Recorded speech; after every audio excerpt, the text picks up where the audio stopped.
We got a standing room only. I see 2 seats in the middle. We got 3 seats, so come on in. Somebody have a seat. Any of the ladies standing want to come sit? Come on. Brack won't bite.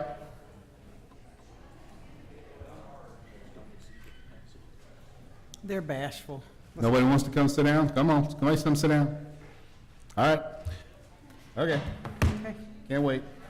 At 6:02, I call this meeting of Saginaw City Council order. Please rise for the pledges.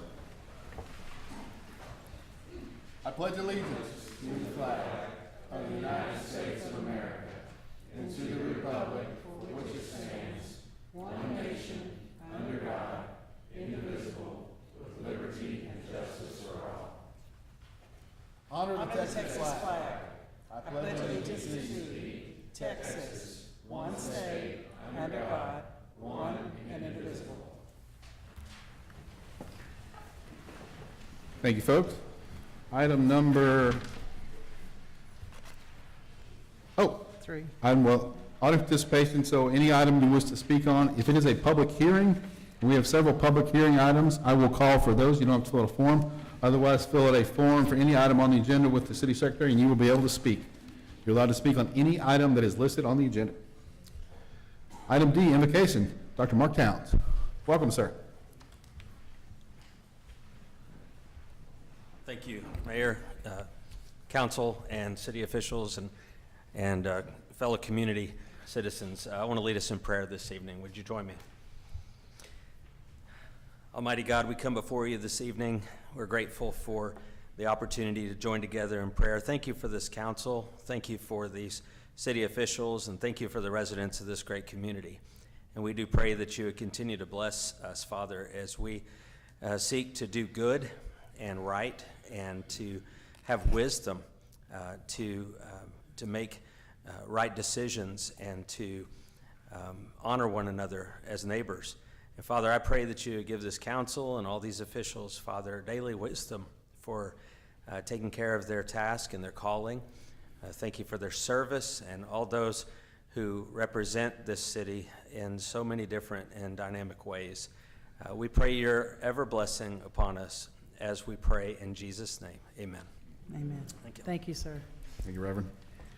Item 2 is the consent agenda. I've had a request to pull items D and E.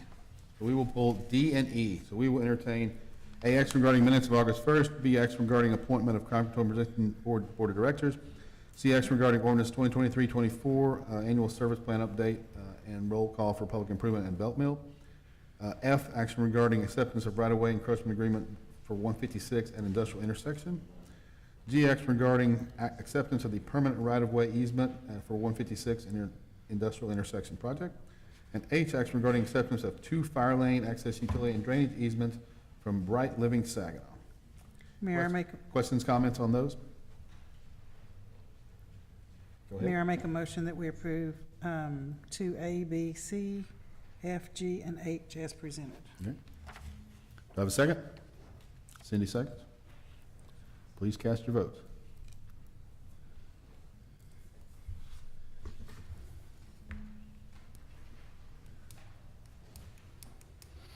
Motion passes.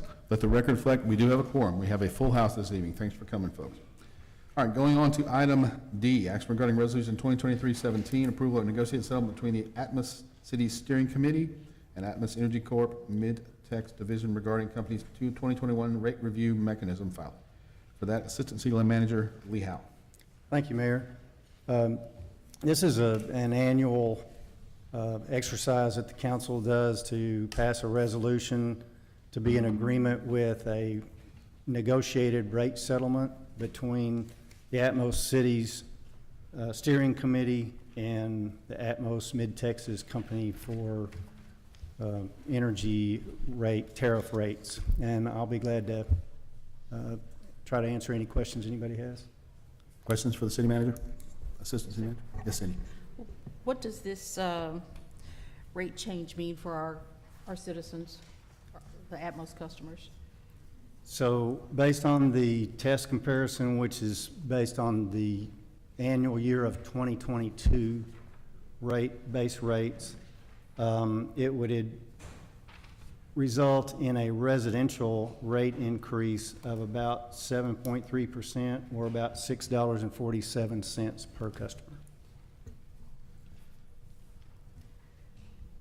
That's quite a bit with everything else that we're looking at putting on our citizens. What happens if we vote no on this? If we vote no on it, then we're left out of the negotiation settlement, and it could result in an increase from the negotiated settlement. The settlement went from the Atmos originally asked for a tariff total of about $165 million, and it was negotiated down to $142 million to present this. So we'd be outside of the negotiated rate for the Atmos cities.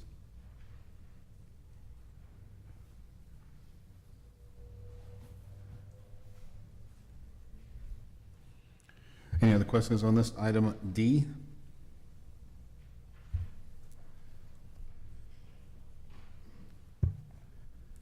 No other questions. I will entertain a motion on item 2D. Paul? Mayor, I make a motion, we approve item 2D, resolution 2023-17. Yes, sir. Do I have a second? I'll second. Okay. Let's cast your votes.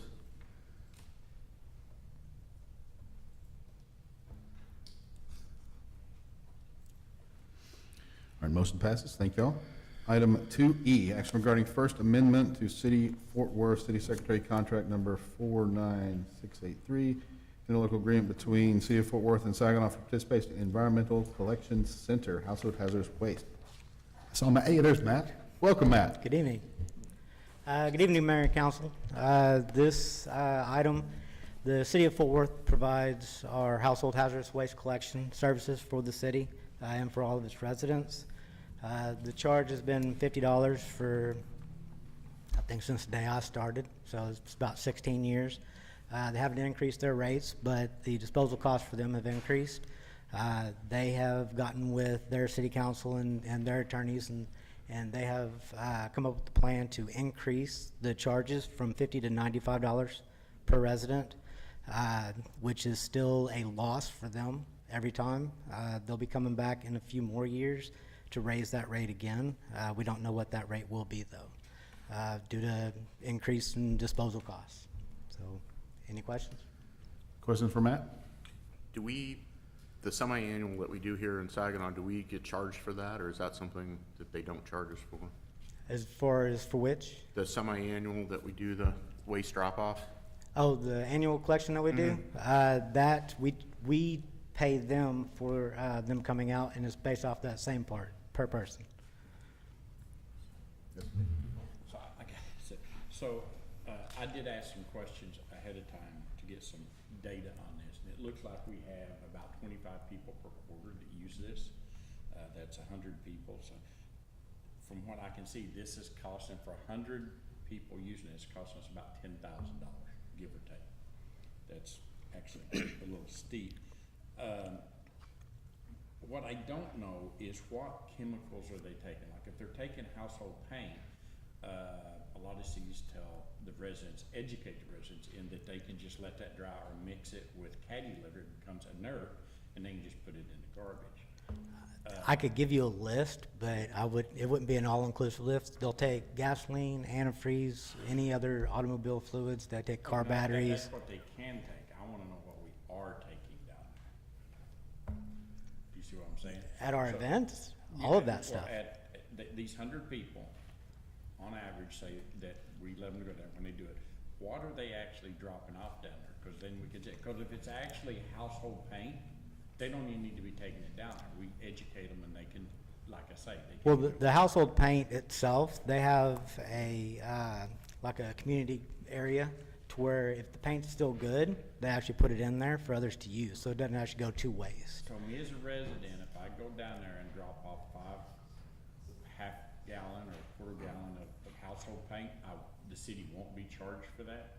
We'd still be charged $95, right? The charge is still there, if utilize the disposal services. If it's paint, it's not necessarily counted as a disposal service if you're putting it into their free paint area, kind of like the Home Depot and Lowe's, the Oops paints. You know, it's stuff that other people don't want or can't use, but it's still good. So, I guess what I'm getting at, this is called a reoccurring cost. So, and it's only gonna go up. And I'm trying to figure out, you know, we do a biannual. If household paint is the biggest thing we're taking down there, then the next, and like I said, I'm just absolutely guessing, because I don't know. Oil, car oil, very few people change oil, but say it is. There are some places, I think it's O'Reilly's, that will actually take it. So again, if we educate our citizens to go do that, maybe we could save $10,000 a year for our citizens.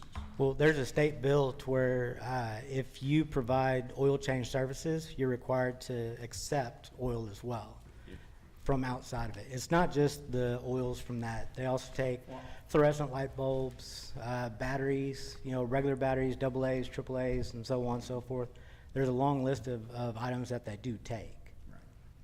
So, I mean, it's been in place with probably 20-something other of their customer cities. Everyone, it's not just Saginaw is where the increase is coming from. All the cities are doing it.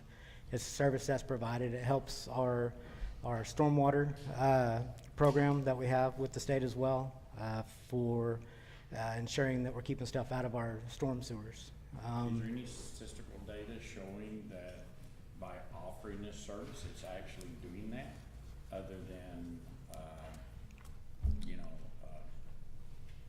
us theoretically thinking it would? I don't have any statistical data for that, and I think that would be, it would be hard to find accurate pinpoint data to do that. It would all be a guesstimate or a good faith type measure as to if you don't use it, the service, what are you gonna do with that fluorescent light bulb? If you break that fluorescent light bulb that contains mercury and throw it in your trash can, you've released mercury back into the air and into the soil. So, but you're not gonna go necessarily look to go to Home Depot to dispose of that, or to Lowe's or to Ace Hardware, where they have a program to do that. So it's the service that's provided is for the environment as a whole. It's not just for the city of Saginaw and the city of Fort Worth. It's not a way for anybody to make money. It's a way to do the right thing and dispose of our hazardous waste the correct way. I'm sitting here trying to weigh, are we saving the environment by, you know, with this $10,000? If you want my answer, the answer is yes. Yeah, because they have to drive, I think it's about 17 miles. And I'm looking at 100 drop-offs. What I don't know, also, I don't have enough data to determine, of these 100 times a year, how many of those are the same people? You know, things like that. So I'm really looking at it, and these are, you know, these are the questions we gotta ask as price, as, you know, costs rise. Is this still the right place for us to be investing the citizens' money? Sometimes the right thing to do doesn't necessarily cost you less money. Doesn't necessarily what? It doesn't cost you less money. Sometimes the right thing to do may cost you more. If it's right for our environment, if it's right for the citizens. But nobody's shown me anything here that this is helping the environment. Mr. Mayor? Data and all that. Yeah, so we weren't prepared before the meeting to get a materials list. I would guess by address, based on the relatively low volume, we maybe could get an estimate of materials. Is that fair? I don't know if Fort Worth keeps actually exactly what was dropped off as far as quantities and type. I can look into that and see if I can find some of that, but Mayor, can we table this until we get that information?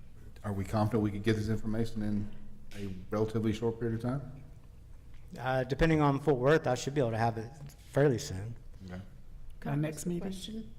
Go ahead. I would think so. If we don't use the service, we won't be charged. Is this correct?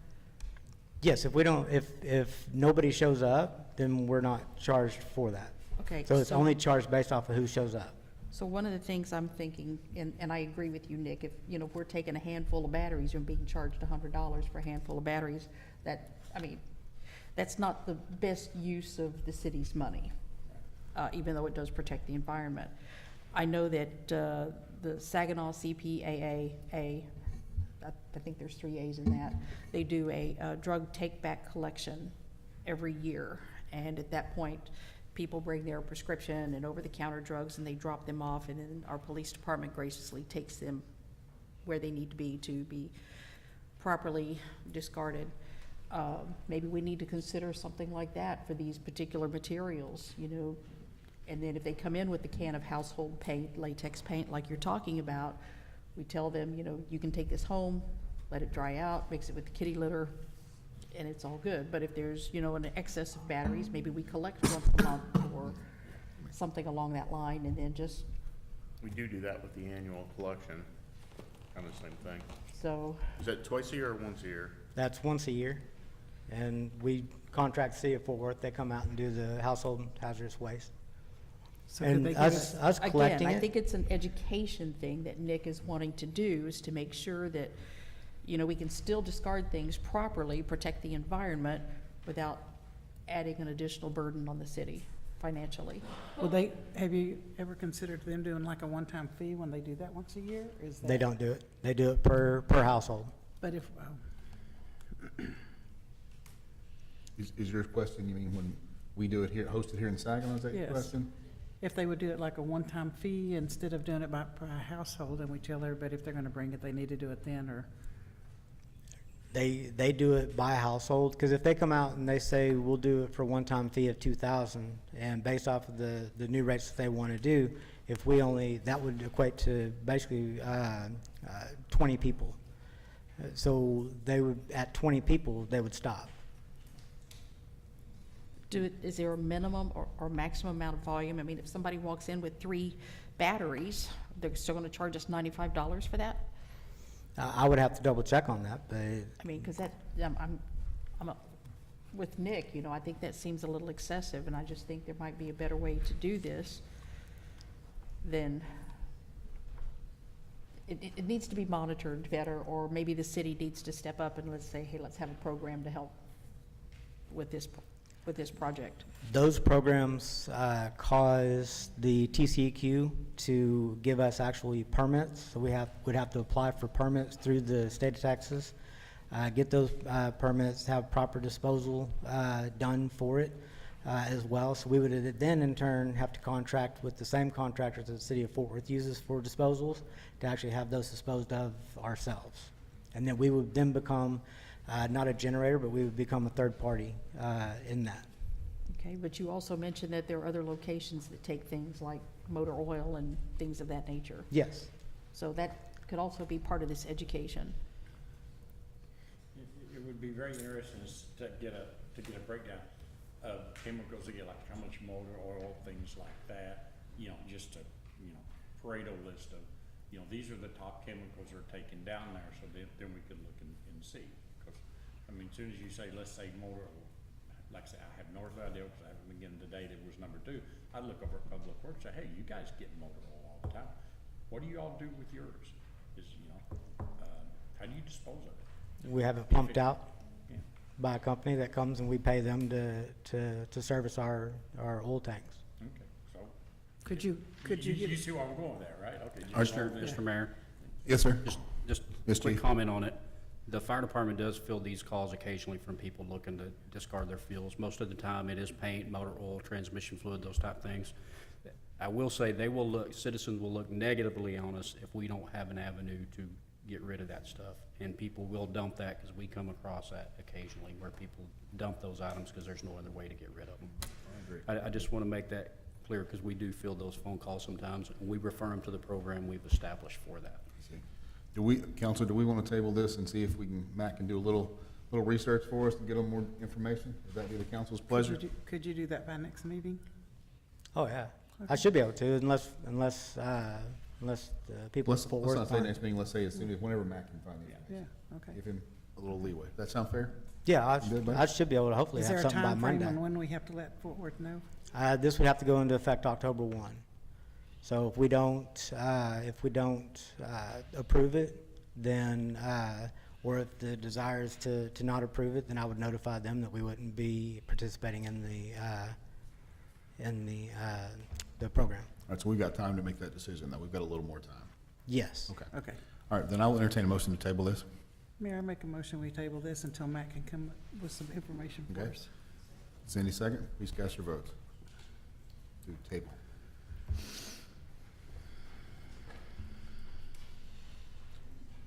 All right, motion passed. Thank you, Matt. Appreciate it, buddy. All right, there you go. Consent agenda, all right, that is done. We're gonna move, and I am calling a bit of an audible tonight. We're going to move forward a couple items down in business. So 5B and C will be our next two items. So we will do 5B, consideration action regarding a citywide classification and compensation study. For that, Melanie McManus. Actually, the next two are both Melanie. Yes. Good evening, Mayor and Council. As we talked before, we were talking about having a salary compensation classification study. The last time that we had done it was 2017, and since that time, recruitment difficulties with being able to increase and attract talent has been hard. As a general rule, most organizations conduct a comprehensive classification and compensation study every 5 years. And a compensation study will help us understand what the market is demanding, ensuring us the ability to hire and retain qualified employees, and assist with keeping salaries competitive with the DFW region and with the public sector. The last time we did a study was when? 2017. 17, okay. It was 16-17, and it came effective October of 2017. Compensation study will give us an accurate and unemotional third-party perspective on our employees' pay. So basically, in your packet, I have the information from Baker Tilly that will give us a breakdown that will help us with the study, how to get through the work, the step plan. And I think I have all the department heads on board with it.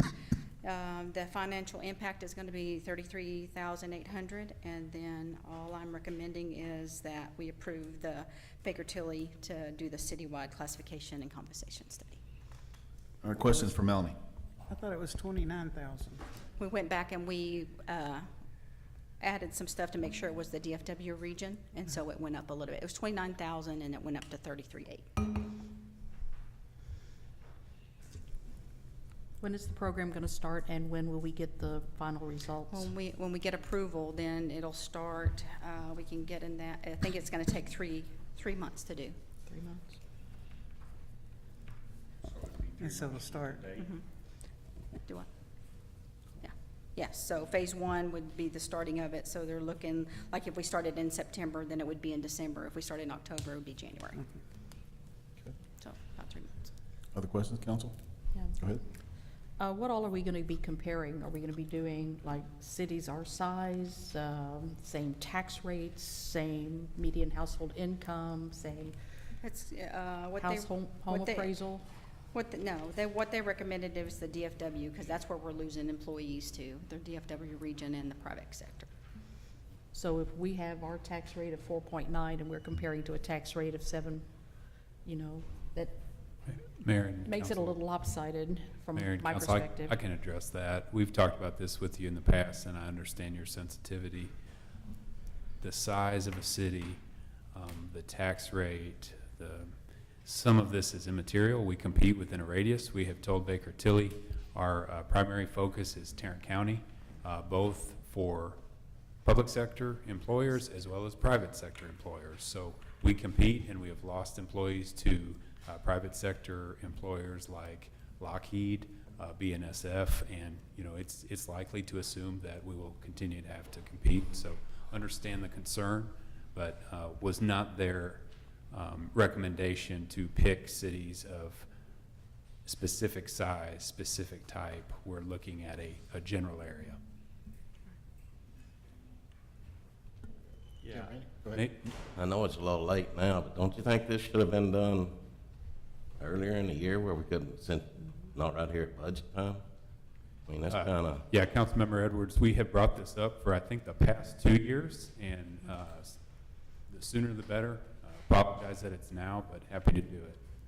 The intent after and I'll discuss this later when we talk about the budget, we are all in somewhat of an agreement that we have an issue with all employees.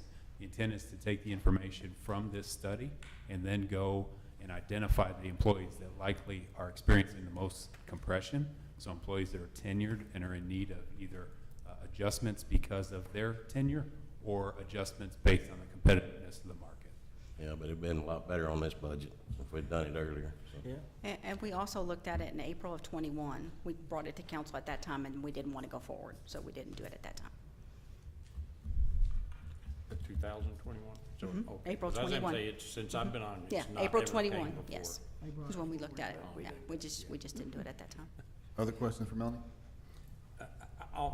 Not really a question, because I read through the packet.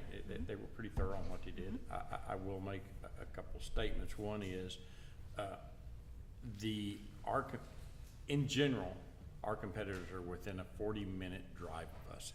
Industry standard tells you that that's about what a person's willing to drive to move to their job, whether it's a public sector or whether it's private. We're all willing to drive about 45 minutes. You know, so that's our competitors, whether we like it or not. That's who's out there, if they can, taking our employees from the city of Saginaw, our good ones. And we don't have any bad ones, so they're trying to take them off. Second is, I'm a guy with data. I live, eat, sleep data. So to me, this is all invaluable. That way I get to see it. And, you know, $32K is a lot of money, no matter who you want to look at it. You know, but the amount of data, the company, I read their stuff, that we're going to get out of that, it's an independent, so there's no bias in it. Really gets back to the council. And then once we get that data, then it falls on our job to react and to make direction back to the city from that data. So, I mean, I'll just tell you, I'm 100% supportive of this. It lets us know exactly where we need to be to get all of our citizens to where they should be. And then there's no guessing. It's right there. Other questions for Melanie on 5B? No other questions, I will entertain a motion. Mayor, I move that we approve 5C. B. I mean, yeah, I'm sorry, I got a highlight there. 5B, as it is written. Okay, second? Mayor, second? Please cast your vote.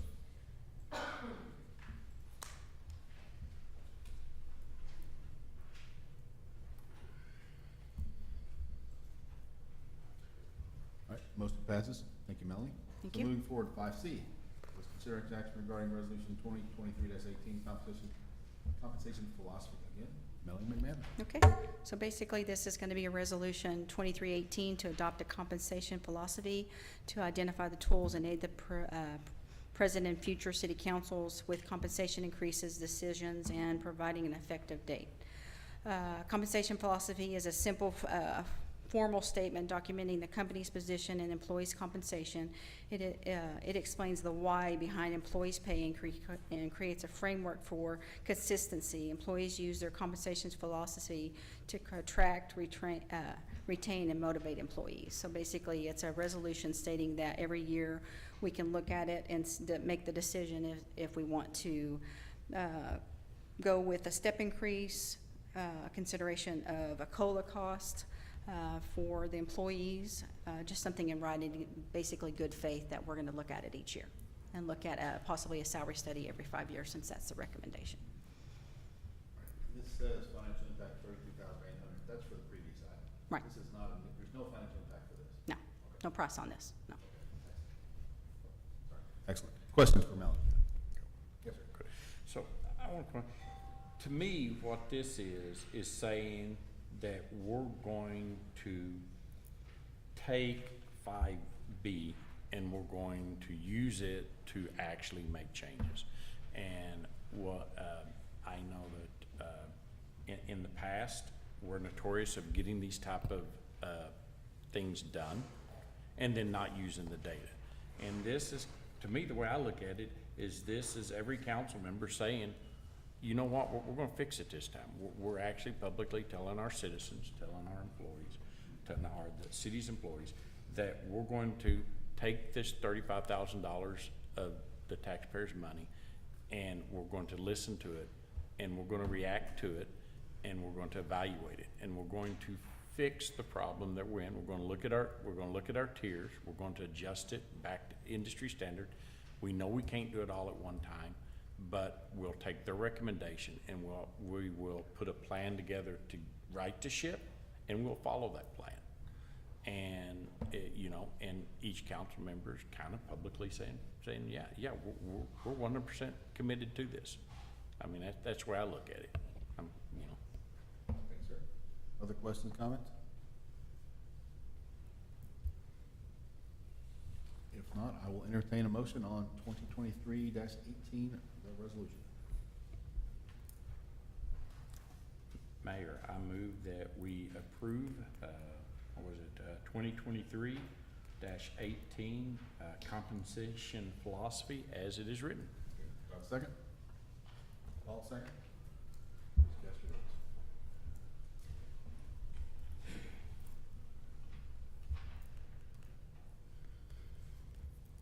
Motion passes. Thank you, Melanie. Thank you. We look forward to this. All right, so that was the two audibles we're gonna call. Now we're gonna move to 4 and go through all the public hearing and the budget issues, which I'm sure that's what most of the folks are here for.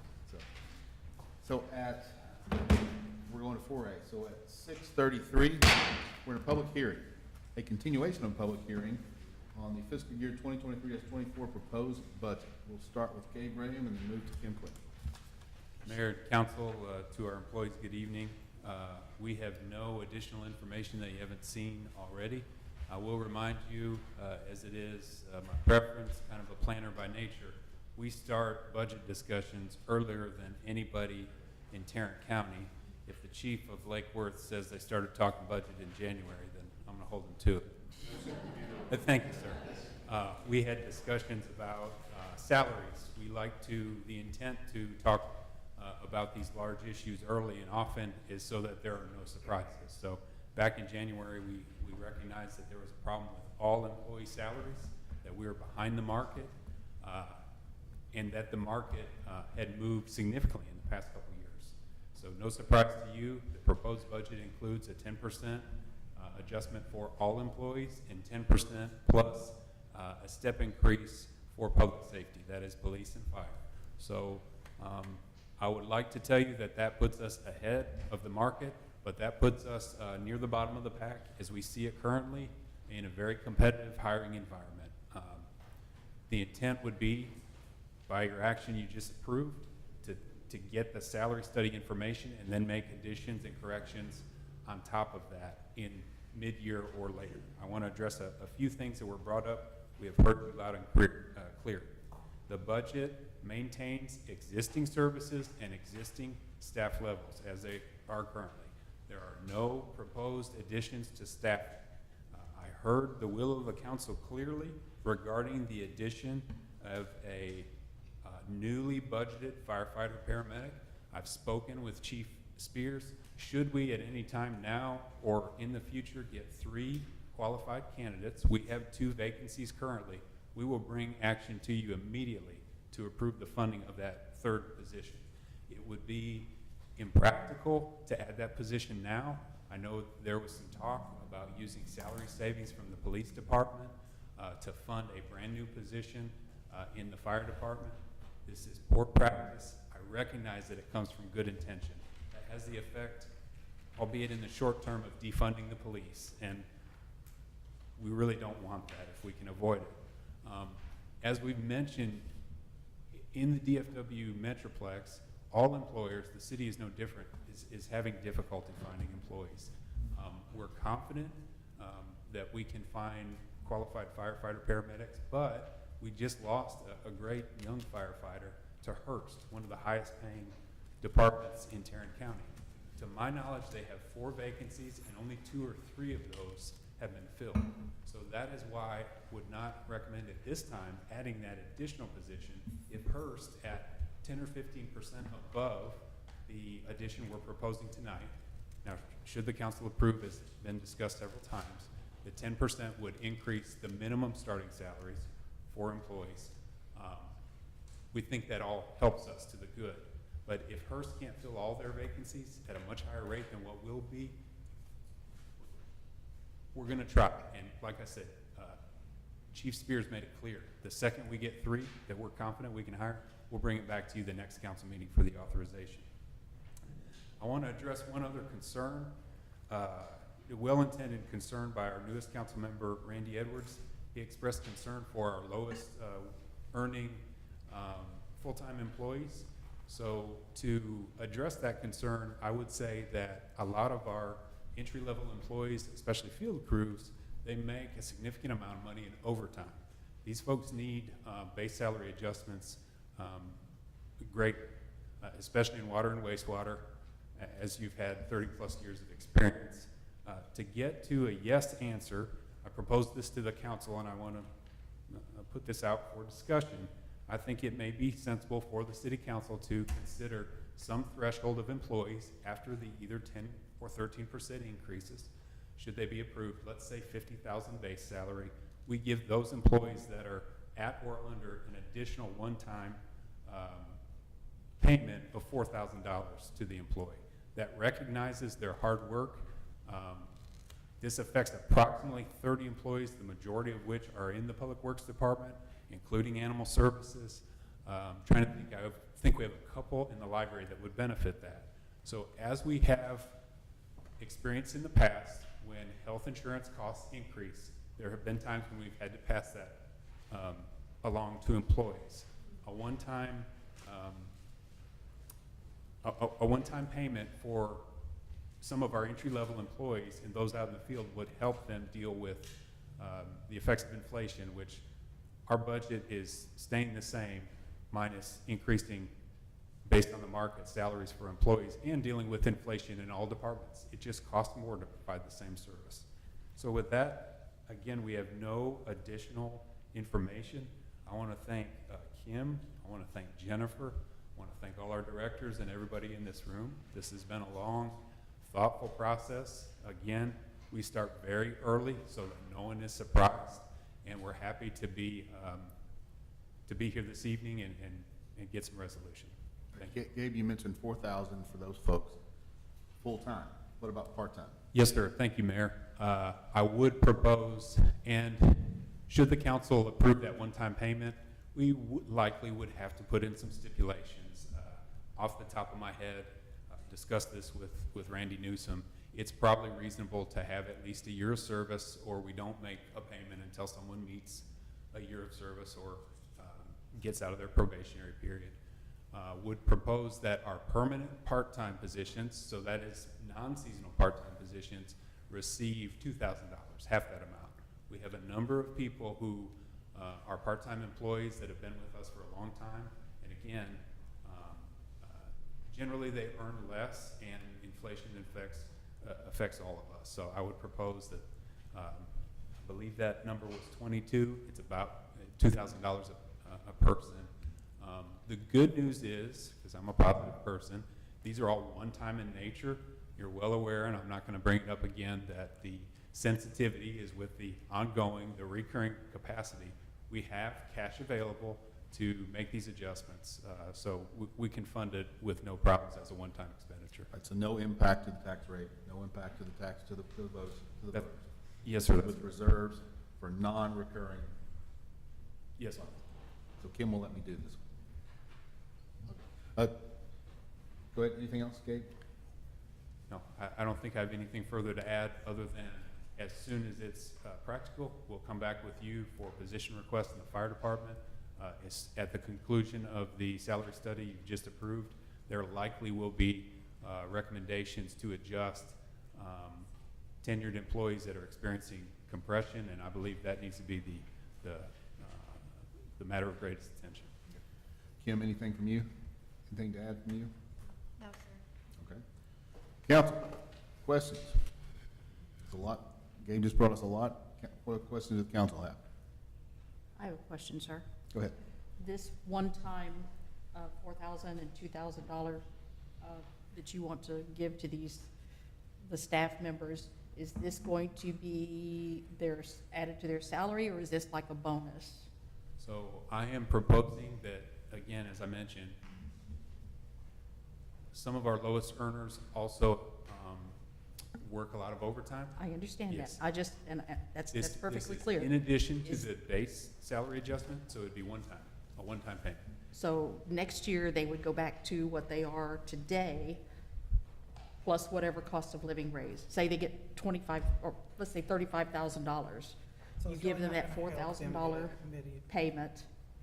Then when they go back next year, when they come back, they're gonna be at $35,000, not $39,000 for their salary.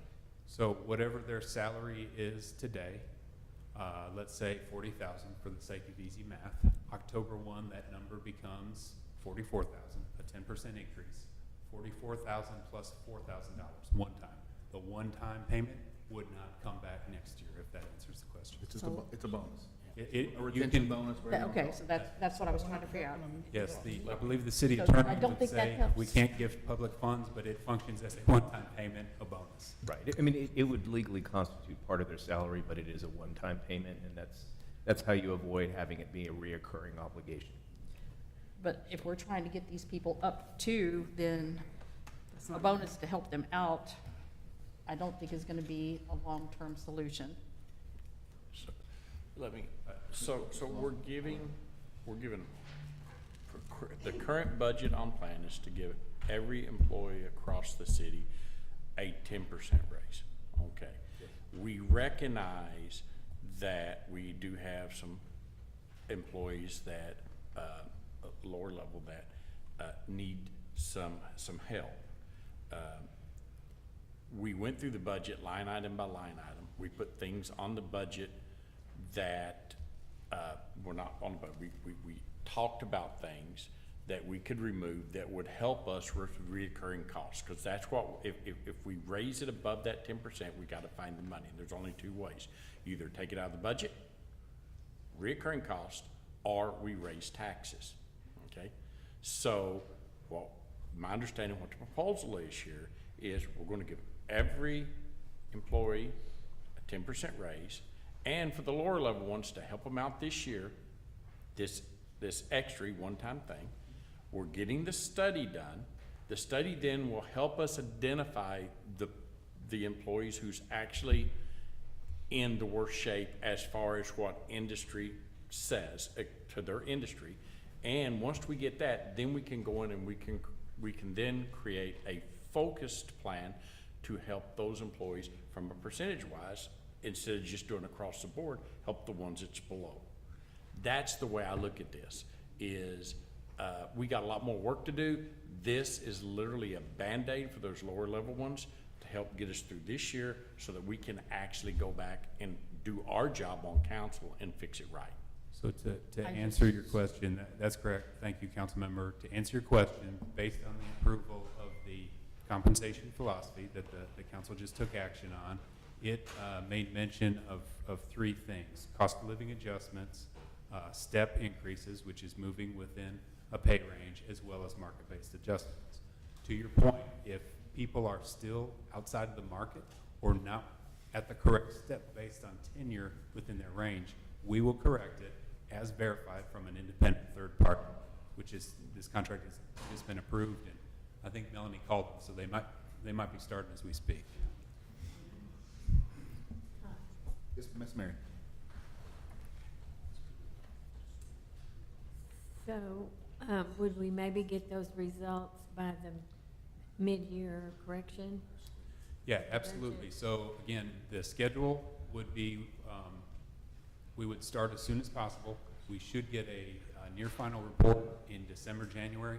That gives us information for the city to make recommendations to the city council to make mid-year adjustments, as well as help us plan for the following FY25 future budget year. So plan. there is a possibility that if people are still below, you know, we could possibly make those adjustments mid-year. Correct, and our intent is that the greatest need needs the most immediate attention. My initial thought is that is likely the most tenured employees that are compressed with starting salaries. So as soon as that information is available, we'll bring that to you. One thing that we didn't mention when you approved the contract was that I wasn't here when the previous salary study was completed, but due to, and it was no one's fault, a lot of turnover in the city, the department heads were not involved very much. So they need to be involved. These are the people that go out and have to fill vacancies, have to interview and recruit. So we intend to have a lot more people involved and have a lot more discussions. My concern is just giving employees a bonus doesn't help them in the long run. It helps them in the immediate. And we need to consider helping our employees in the long run. And that, I just, if we're gonna give them $4,000, let it be part of their base salary. And we just need to find that money somewhere. I just don't think what you're proposing is the best solution. It's like Nick said, it's a Band-Aid. Band-Aids get wet, they fall off. I think we need a better solution. So I would defer to Randy Newsom. We've talked about this. The greatest recipient would be in Public Works. Tell me what your thoughts would be, Mr. Newsom. Can I speak first? I mean, so if we want to make it a reoccurring cost, then there's only two knobs we can turn. I know.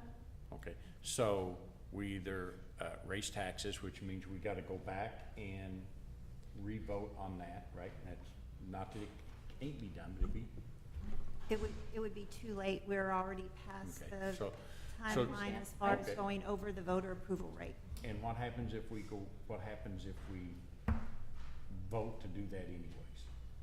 I want to know what the ramifications are. The citizens could petition. Yeah, that's what I'm at. Well, Citizens how bad am I could going to get petition spanked? for a rollback election. We don't want to do that.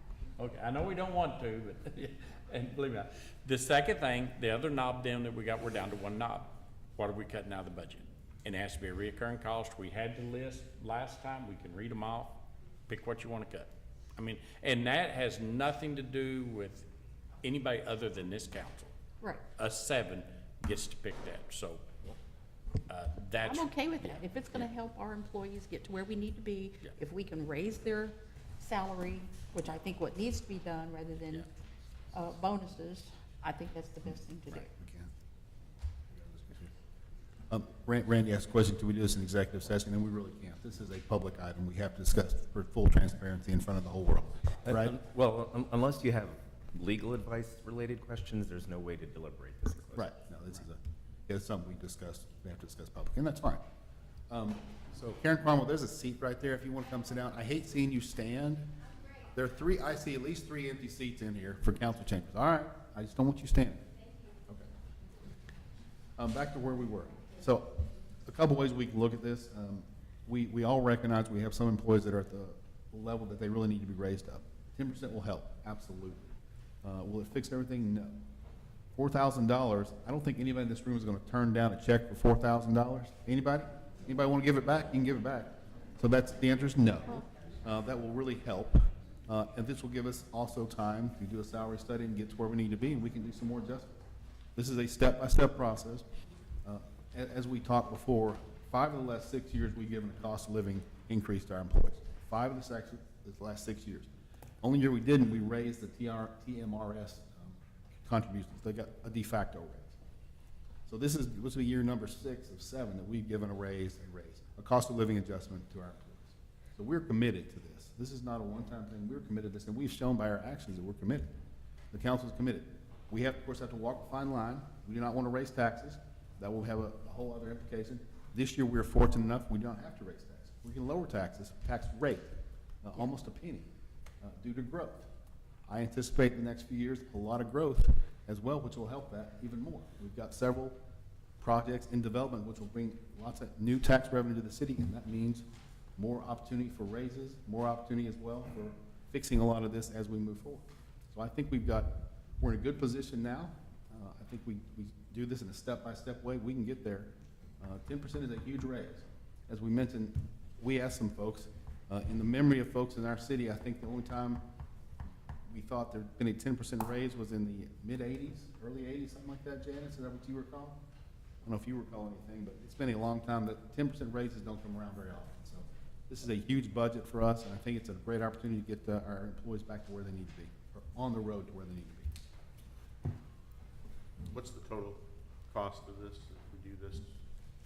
The total cost for the general fund of the one-time payment is $177,715, and enterprise fund would be $60,410, for a total of $238,125. That's just for the one-time. One-time cost, it would come from fund balance, yes, ma'am. Remember, we discussed, we've got I have a question. extra fund balance there that is used for, can be used for one-time expenses. We've got that extra that we're just sitting on cash. That's tax money we've collected that we're sitting on that would be good to give back to our employees to help our services. Yes, ma'am. I have a question. Don't anybody get mad till I get finished talking. Go ahead. Is there, because we don't have the study, we don't know exactly where we're at, we're just listening to that we're 20, and we could be, I don't know. But is there any way that we could do the cost of living, give a bonus till we get the study back? And then as departments or levels or steps, whatever, that we can adjust the raise. It doesn't have to be across the board necessarily, but we could get the ones that are in dire need up a little bit to help them out some. Can we not do that? Absolutely, we can do that at mid-year. We discussed some of that as well, getting this information. Yeah. Roughly end of the year, let's say. Mid-year would be March. When's mid-year? Roughly March? But could we not do this like after if we get the study, you said we'd get the study back in, you 3 said months. 3 months, so like December? End of the year, yeah. Yeah. So if we got it in December, could we not do the big The raises short answer, then? the short answer is absolutely. The council can immediately execute to that if that's our will. Because it's not like I want to cut anybody's raise, y'all need to understand that, but I think that there are some parts of the city employees that need to get up, we gotta get them up, and this little Band-Aid's not gonna get y'all up where you need to be. And so, and I know that, I've done it before, and of course, I went by the tax rate and everything, wrong thing to do, I found that out, but I do know that I think that, to be fair, some of the people that really need to get up, we need to worry about them a little bit more than the ones, not necessarily, I'm not saying anybody's better than anybody else, but I think that we need to help the majority of our employees right now. And that's what that survey will tell us, where we need to focus. Okay, so that if we effort. do a 10% across the board, Right. that's not gonna, Okay. it's gonna help it's gonna help everybody, don't get me wrong, Mhm. nobody's gonna turn down a 10% raise, I understand that. Right. But what I'm saying is, if we could wait till we get the study back, give a cost of living and a bonus, I don't care, give y'all a bonus too, give a cost of living, and then when we get that study back, let us go by department and see how we can help each department. Because 10% sounds real good, but these down here making 36,000, that's only $3,000. These up here making 100,000+, that's $10,000. All you're doing is bumping it up, you're not helping the ones that Right. need to get bumped up down Well, here. Hold on a I minute. played with- You have to, when you're doing this, you have to compare it by what the market will demand for each job title. That's right. Okay, so. But most of ours are higher up or closer to that market. Right, and than they've the all. ones that are and- lower down. So it's two things. One of them, the higher ups are, it's the job that they're doing, Yes, and it's the time served.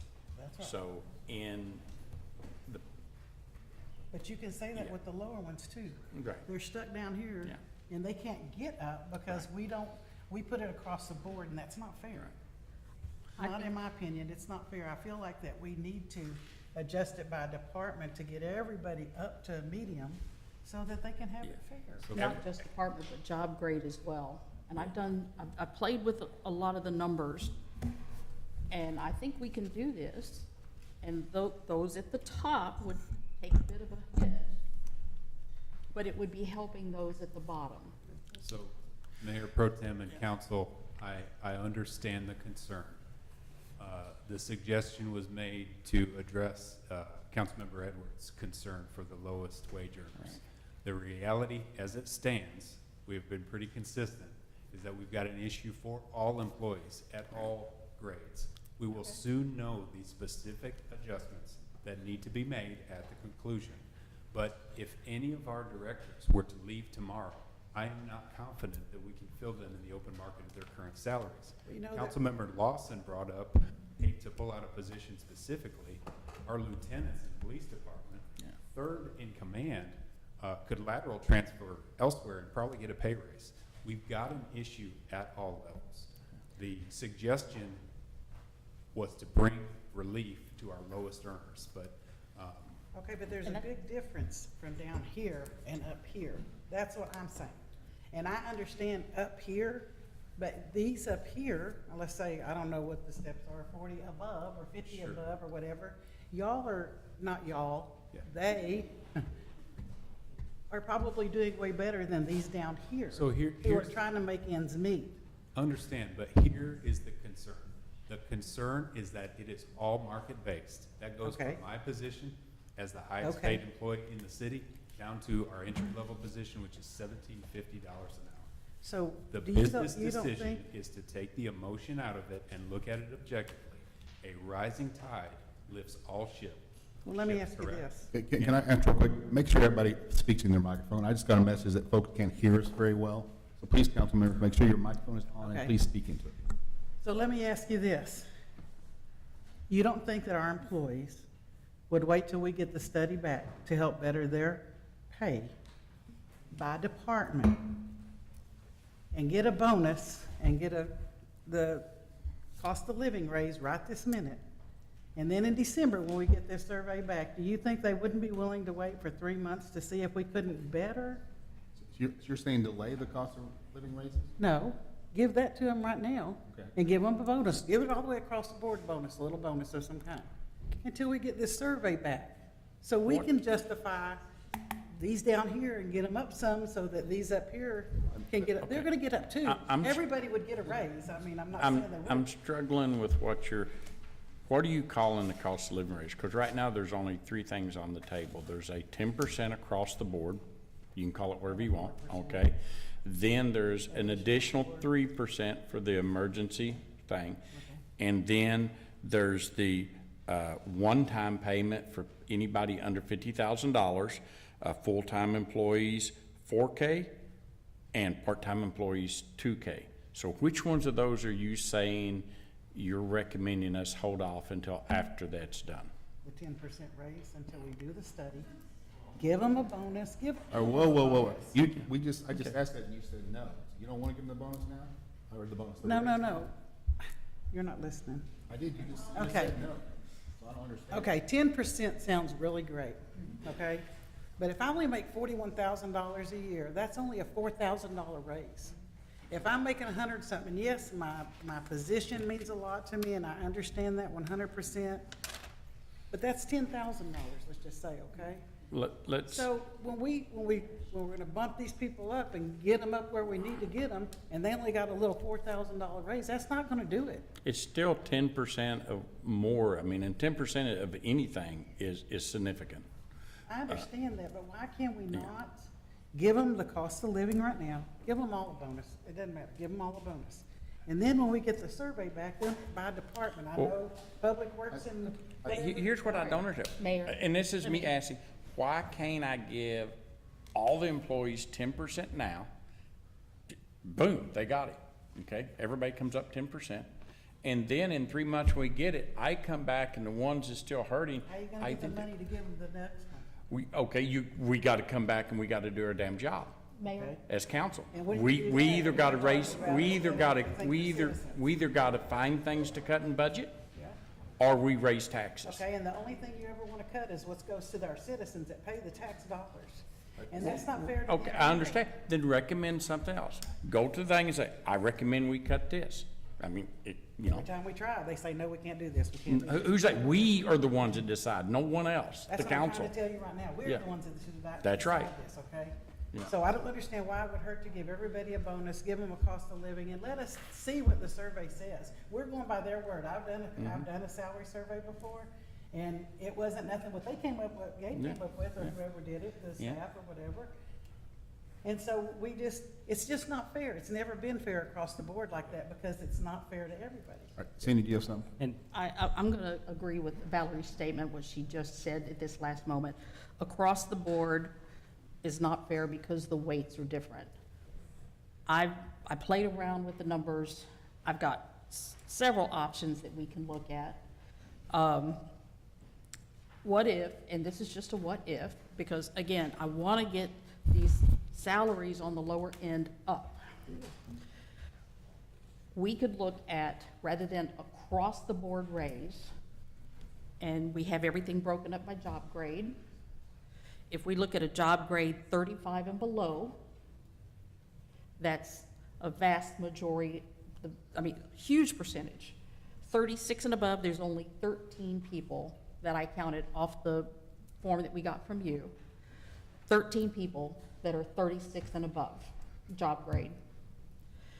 Instead of giving them 10%, and I calculated all the numbers, I've got them back in the conference room, and we can go look at those options. I broke it out anywhere from giving them a 3% raise to a 10% raise. If we look at a 4% raise for the people in job grade 40 and higher, and if we give a 5% raise to the employees that are 36 to 39, and then we take that money, we can, and what did you say, we need 177, almost 188,000 plus another 60-something thousand? That's for one time. For one. That for the one-time thing, but but if we were to adjust that two upper tiers, that's $98,000 plus. And that would be a flat pay raise for these people, not a bonus, and that pay raise would benefit them for their entire career. If we take it to, and I'm not saying we do this, but even if we gave no raise to those top 13 people, that's $175,000 in the ballpark, and that would still help those at the lower end. If we go with the 4 or 5%, that still helps those at the top, but it also benefits those at the bottom end of the scale. Mr. Mayor, can I interrupt for just a sec? So, I want to talk Yes, sir. specific to the police department. So, Sure. I have a brand-new corporal that just promoted, and because of compression, and the things you're talking about right now are going to create greater compression within our pay scales. So, a brand-new corporal that's just promoted is going to make more than the last 3 corporals that promoted because she was topped out in patrol. And so we have to create some kind of separation in this compression. And so what you're proposing is actually going to increase that compression. And we have to get away from that if we want our employees at the lower end to benefit.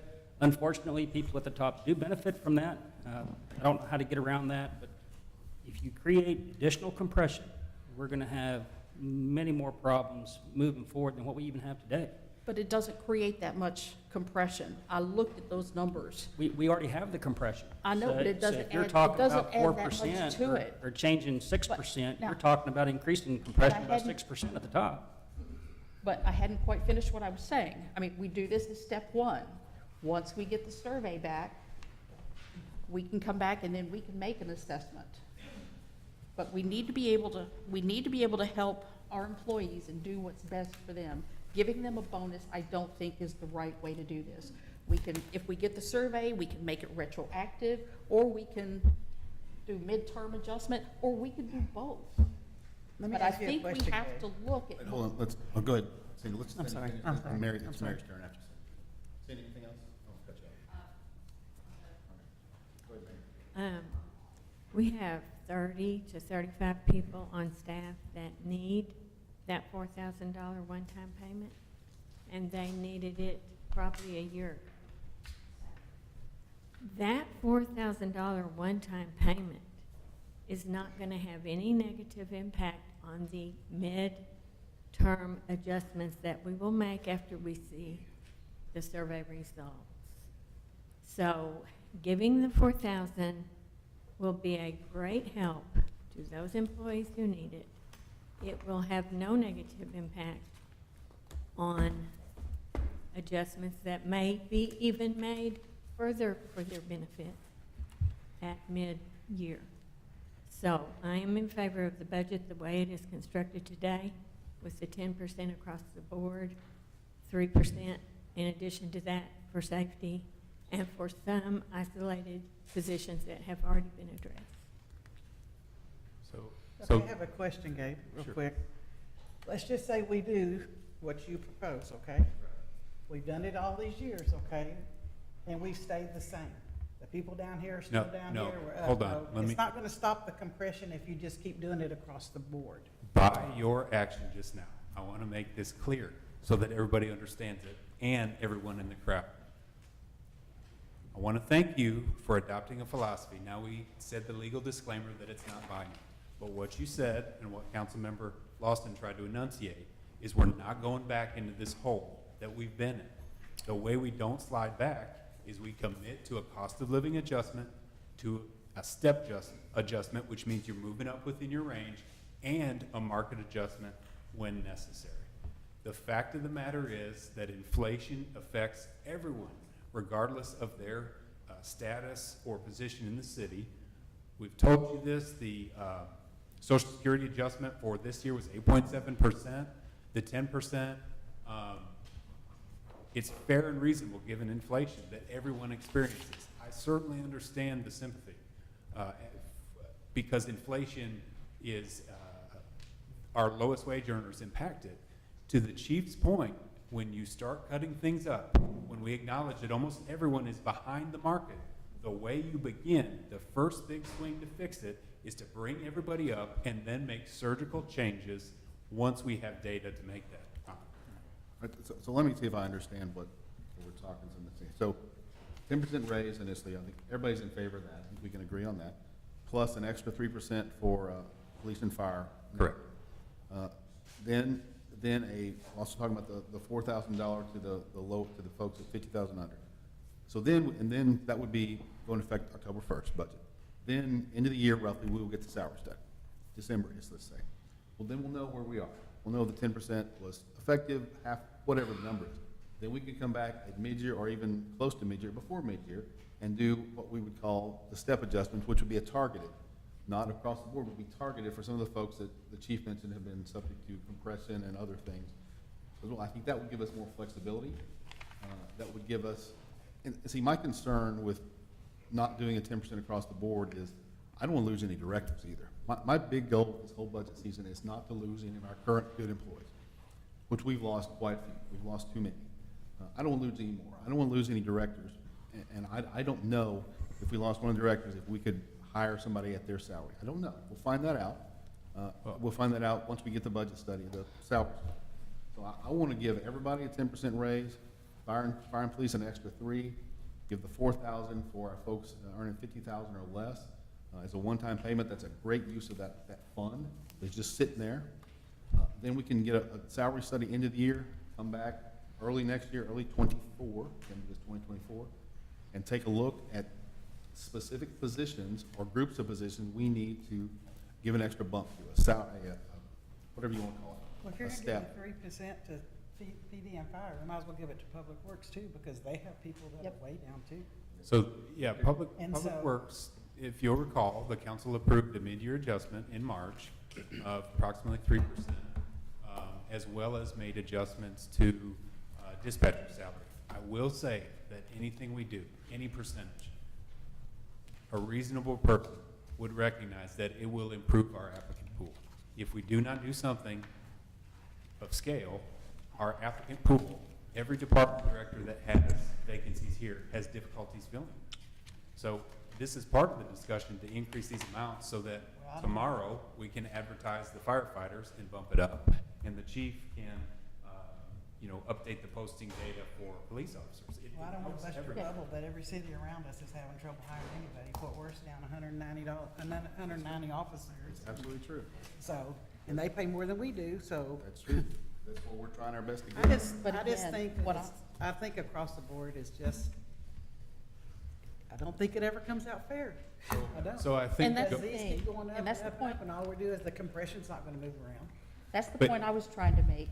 If, and we could still, If we can target once we that get bid, that we can do salary it now. study, if we do 4% for salary grade 40 and above, if we do 5% for 36 to 39, and those, I'm not saying these guys are rolling in the dough, but I mean, that way we could shift some of that money to the lower, and then we could still come in at the mid-year and make adjustments. But this would help our guys, and it would raise their base salary. They wouldn't get a $4,000 check up front, but it would be spread out across the year, and that would be a good starting point for them next year. So instead of starting out at $40,000 and getting a 10% raise to 44, and we give them, we could bump them up, give them a 20% raise. We could give them, to 48,000, so they start next year at 48,000. I'm just trying to help all of our staff, and we could still go back and make adjustments for those on the higher end of the pay scale. Mayor and council, the last point I'd like to add, and then I really don't have anything further. If you take a lesser amount than what a reasonable person would acknowledge cost of living adjustments are, inflation, you are telling employees, regardless of what their salary is, you should take a pay cut because of inflation. I do not think that's fair. I don't believe That's that. your Would you say that? interpretation. That's not the What's that? council's. Is that what you're gonna say? I would say that if we don't offer our employees, as we've told you for months, an adjustment that at least is equal to or higher than what a cost of living adjustment is being implemented throughout this nation, that sends the wrong message. That sends the wrong message to battalion chiefs, to lieutenants. And one thing. Battalion chiefs are 35, they're not at 36. And the chief brought up a good point, is this, that doesn't help compression. We've got a lot of compression with not just the lower levels, but the higher levels, the mid levels, and higher levels as well. And this would stretch everybody out, so compression would not be as big an issue. I think we talk about a lot of the salaries, but I think compression is something that's a little insidious that we don't talk about or really discuss a lot. And I've heard that from several of our department heads about compression, and that is forcing them to lose experienced folks that, we're not just talking new hires, we're talking folks with 10, 15 years experience that are really valuable, and they're losing because of the way our salaries are structured. But we remedy the compression once the salary study comes out. We can do that with the step raises, as we talked about in mid-year or whatever, but that would help, this will help today. Let me ask those. I completely agree. You were making 40,000. But don't exacerbate the compression now. That's what we're trying to tell you, all of us. But it's going up all the way. 10% all the way up is not gonna stop the compression. You're pushing everybody up just 10% up, and yes, it's gonna get them closer to that mid-range, Right. but in the long run, it's not. You still got that big, gap or whatever you That's wanna not call it. that's not what compression means. Compression is different. All right, somebody give me a definite, somebody tell me what a compression is. I think I know, but I wanna make sure Let's let Kim the talk, chief or because the- she knows what she's or talking about. Kim say what compression is. I think the chief has explained it perfectly. I mean, if you've got someone that's been in a job for 5 years and you increase somebody that's just brand new into that job, there's not enough difference to pay for that experience. Right. Okay. And But again, that's that's the what issue. that Is it mid-year- fair for somebody to be making $2,000 more that's been doing the job for 5 years compared to somebody that's just brand new and will be learning that job? Oh, I'm sorry. Mary, go ahead. Excuse me, I'm losing my voice. Sorry, can you hear me? I have a suggestion. Unless somebody on the council has something new to say, I think we've all made our points, and I think we should let the public hearing progress if anybody in the public has something to say. I have not heard from Councilmember Falegi and Councilmember Edwards. I'd like to hear from them. Mr. Falegi? I'm kind of on the fence. I mean, I somewhat agree with, the top getting more, because that is a lot more money, but also, in fairness, I mean, it is what the job is. The only thing too with the one-time bonus, I think we maybe not do 4,000, but we need to do something for everybody. Mr. Edwards? I pretty much said it last week when we met, that something's gotta happen with the lower portion there. And I don't care. Last week I said, give everybody 5,000 across the board and you won't have this problem. I also said we should have met Saturday and we wouldn't have this problem. That's right. And That's right. now we're in this situation, everybody's sitting here for an hour, listening to this back and forth. Let the employees talk. Yeah. See what they say.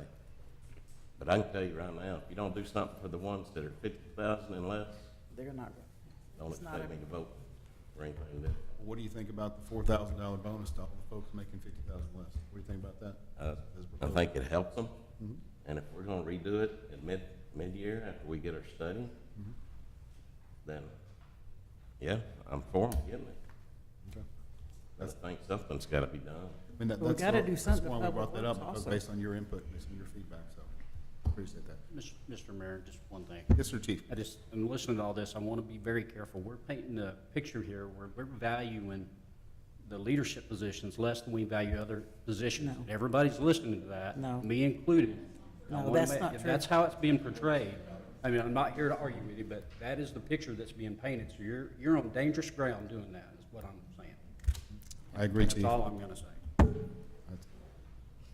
that's not what I'm saying at all.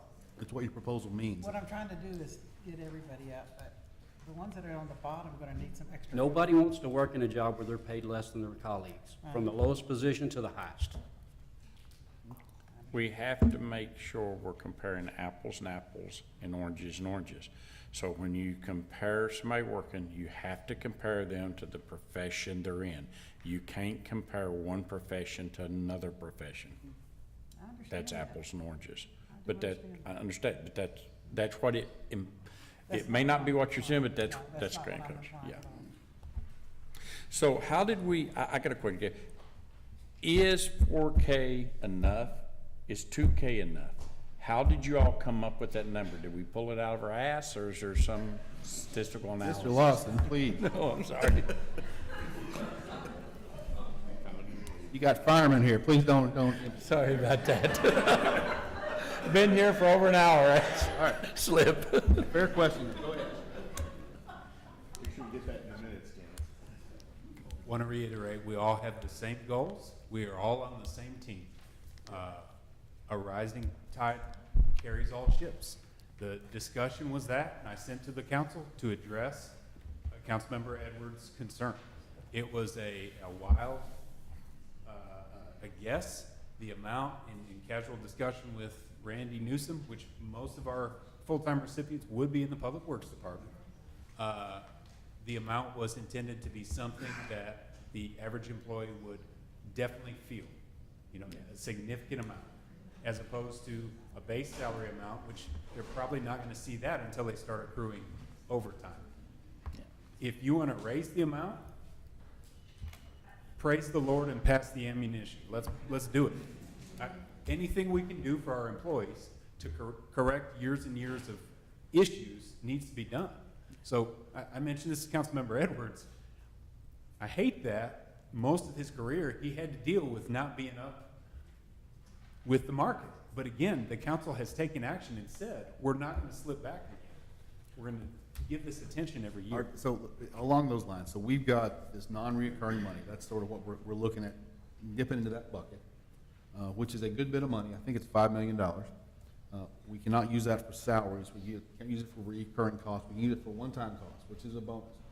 So let's say instead of a $4,000 bonus to those folks, 50,000 and under, what would be a better number? 5, 6, 8? What do y'all think? Well, I'm scared to say anything because I'm not gonna hurt anybody, but I think, I'd like to say something on that too, just from the Yes, sir. employee perspective. I think the amount that the city manager came up with is a good amount, depending on where the cutoff is. You gotta be really careful. If you give a significant amount, it's gonna create animosity amongst all the other employees that are not getting that bonus. So I think the amount that was proposed is probably fair and will eliminate that animosity. You get beyond that, you're creating other problems. For every action is gonna create a reaction. So, And where do you cut that off at? so I got a Yes, sir. thing.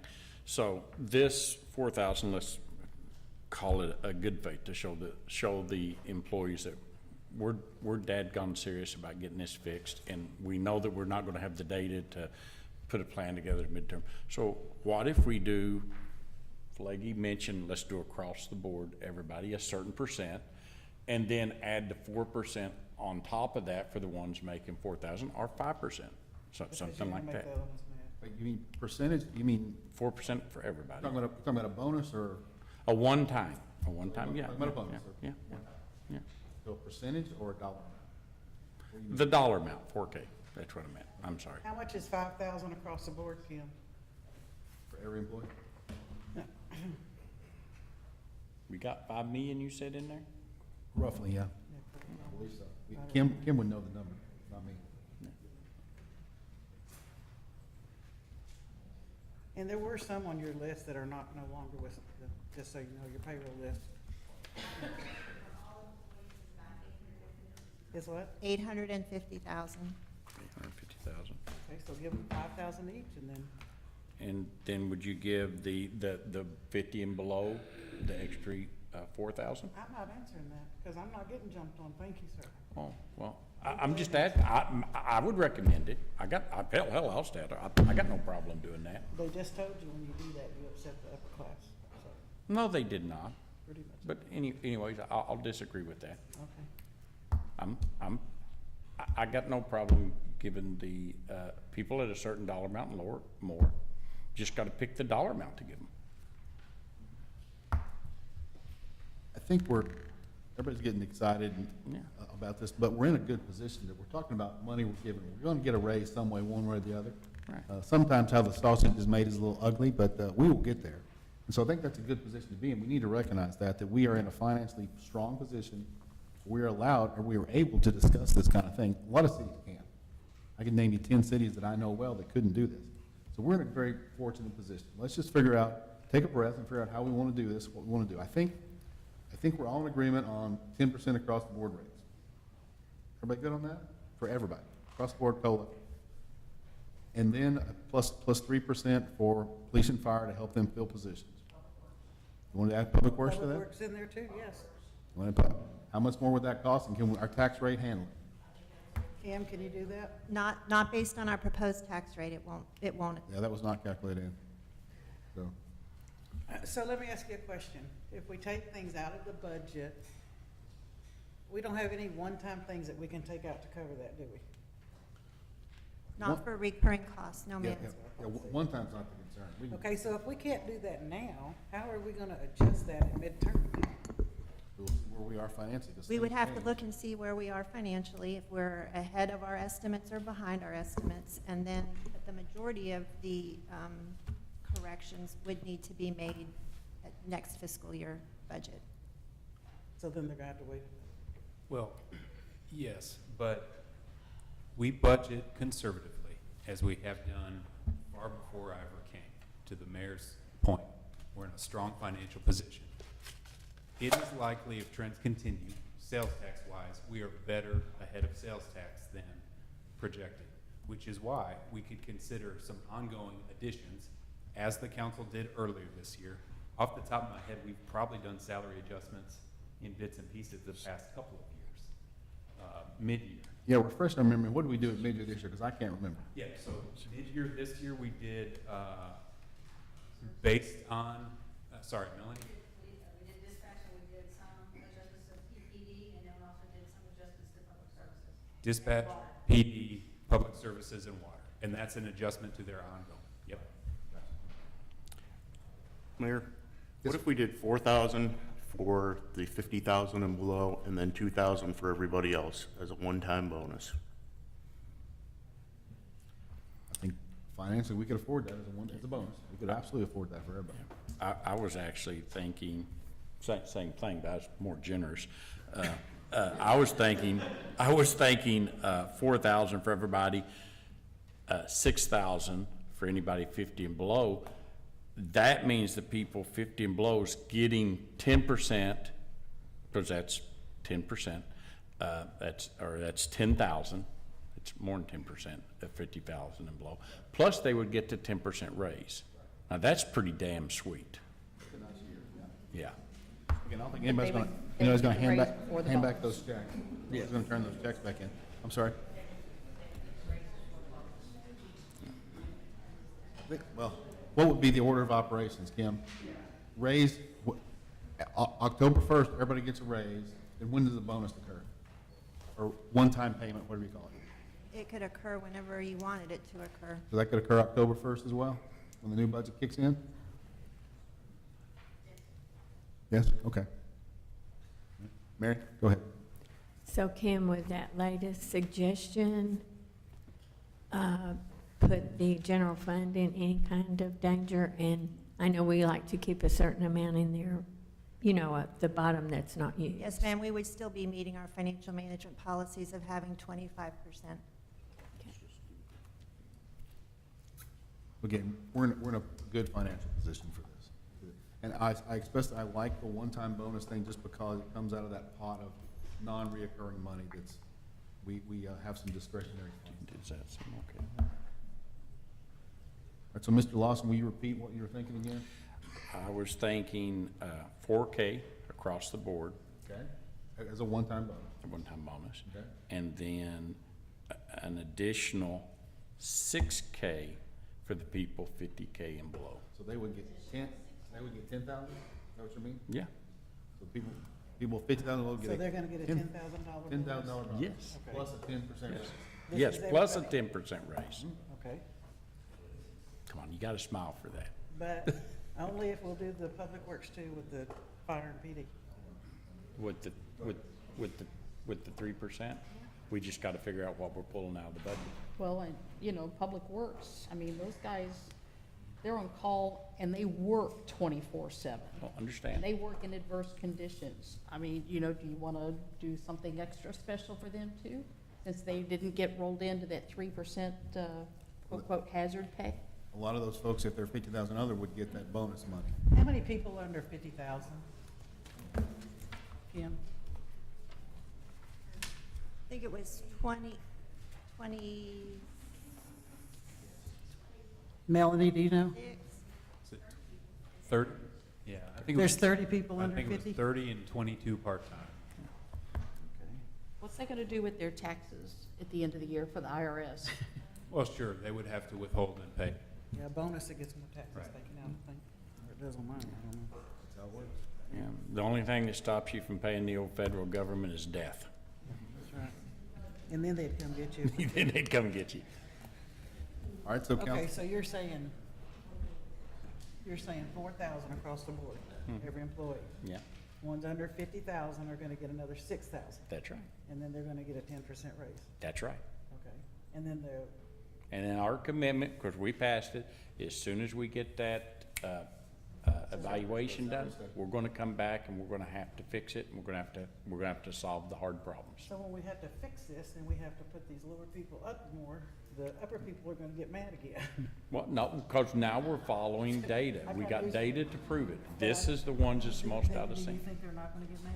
They'll just have to get mad. Okay, there. There comes a point in time where you just say, hey, here's the data. I understand that, and Yeah. I'm not saying anybody's better than anybody else, everybody's got their own positions. Right. And I want them all to get everything they can, but I just worry about the ones that are in the middle, they gotta get up. But I'm comparing apples and apples, so I'm comparing a truck driver to a truck driver. I'm comparing a waterworks person to a waterworks person. I'm comparing our mechanic to a mechanic.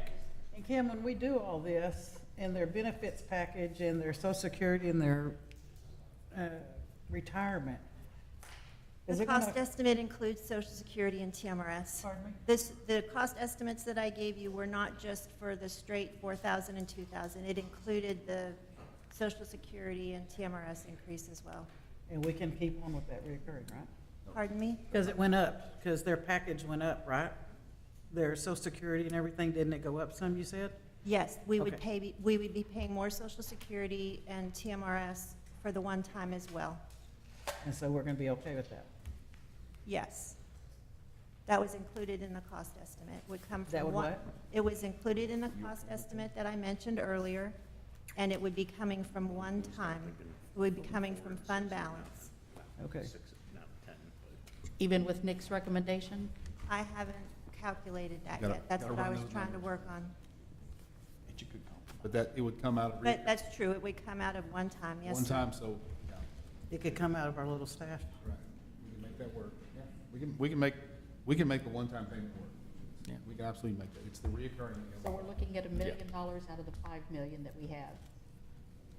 approximately. It might be close to that, yeah. Yeah. Yeah? Not exact numbers, just ballpark. You're probably right. Yeah. Might be close to $1 million. She said 800, and we add this more money, yeah. It's gonna be close to $1 million, probably so. It'll be more than $1 million.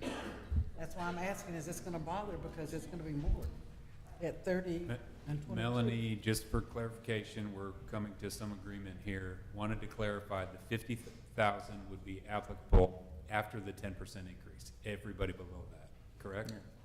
That's the will of the council?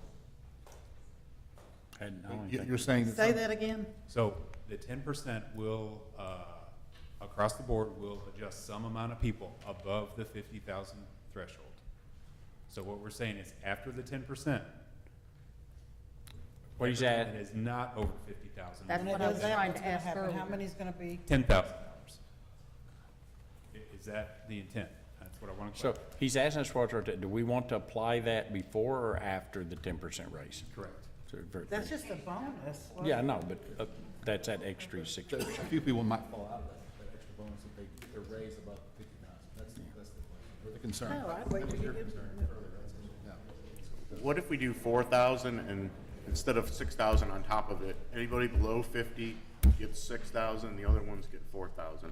That way we're not breaking the bank and But we're- everybody's getting a decent We're decent bonus. Yeah, I mean, that's okay, but we're not breaking the bank, because this money is in there, and we're abiding by the 25% rule, right?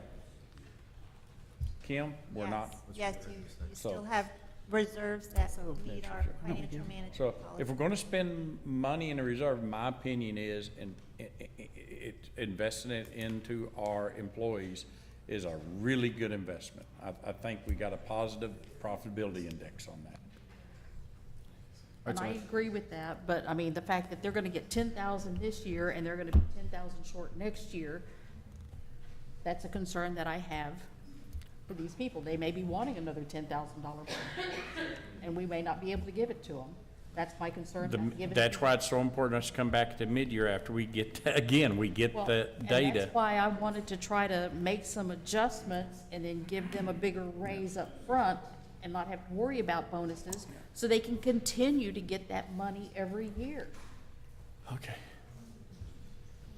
I mean, the 10,000 is great. I know that, and that's more than what we all get collectively in a year here at the city council. You know, but I just want to do what's best for them. I want them to be able to get the money and continue to get the money, not get a big chunk this year and then next year they think they might try to budget for it or something, and then they go like, hey, how come my paycheck's short? That's what I don't want to happen Okay. to our employees. Once we get the salary study back, and then And again. for the 23-24 budget, we can put that money in there. Even if we gotta raise taxes, we've gotta get the employees up where they need to be. I understand, but I think giving them a bonus doesn't get them up where they need to be. It's just a temporary fix. We need to give them that money as we can, and that's why I made the proposal, and I'm not trying to disrespect any of our management, because we can go back and adjust after. It's not an easy thing to fix. So, But what's gonna be our long-term solution, not our short-term solution? The long-term is salary study is a 10% cost of living and a salary study, and we start adjusting it mid-year, or step raising it mid-year. I mean, that's sort of what we talked about, and that will, at least we'll be adjusting from a position of data, of information. Now we think we know. We think we know that we're low. We don't know how much exactly. We have estimates. Once we get the salary study, we'll have a much better concrete idea of where we are. I mean, we realize that we're below market, and 10% is a really, it's a big swing for us. This is something that hardly ever been done in the city of Saginaw before, so I don't want to undersell that, what it means. And I don't think anybody in this council wants to undersell that. No, we don't. Well, I just say 10% is a big step for all employees. That will help. And then we can, I like the bonus idea for the folks 50,000 under. That's a great step for them. And then we come back, we get salary study data, and at mid-year or early in 24, whatever the timing is with the salary study, we can do some step adjustments to folks that are still below market and have as compression concerns as we've mentioned earlier. If you're gonna give them a bonus, I think you need to give it before you give the 10% raise. I'm sorry, I didn't hear you. We can do it either way. If you're gonna give them a bonus, I think you need to give it now before you give them a 10% raise. And Oh, then I you can give go it. with that, yeah. I That's- think it's up to the council. If we want to do it now, fine. So everybody that's 50,000 or under right now would get 6,000? What do you say, 6,000? 10,000. How many thousand? 6 or 8, 10? What did we say? It was 10. 6,000 and It, yeah, it was across the board 4,000, and anybody under 50,000 would get an additional 6,000. So anybody under 50,000 is gonna get $10,000. $10,000. Yeah, anybody much is that under gonna cost? 50,000, as of right now, so that's, would get 10,000. Before we add the 10%, you want to do. Correct, absolutely. A one-time retention bonus, whatever you call it. Again, I want to speak to that disparity, and I'm not throwing darts. We're doing the greatest thing the city's ever done for the employees at looking at a 10% raise. But at the $50,000 mark, we've got somebody that's making 52,000. You just unfranchise them, giving somebody way more money. So we need to be thinking about what we're doing. We're talking really loosely about this. Right. Maybe the suggestion is you approve up to an amount, you let the city staff go back and pick something that's equitable and figure that out and make it work. 'Cause if I'm a citizen sitting here, I'm looking, we're playing pretty loosely with their money, in my opinion. I would like We're to not painting a good reiterate picture. that, and I want the numbers to be right.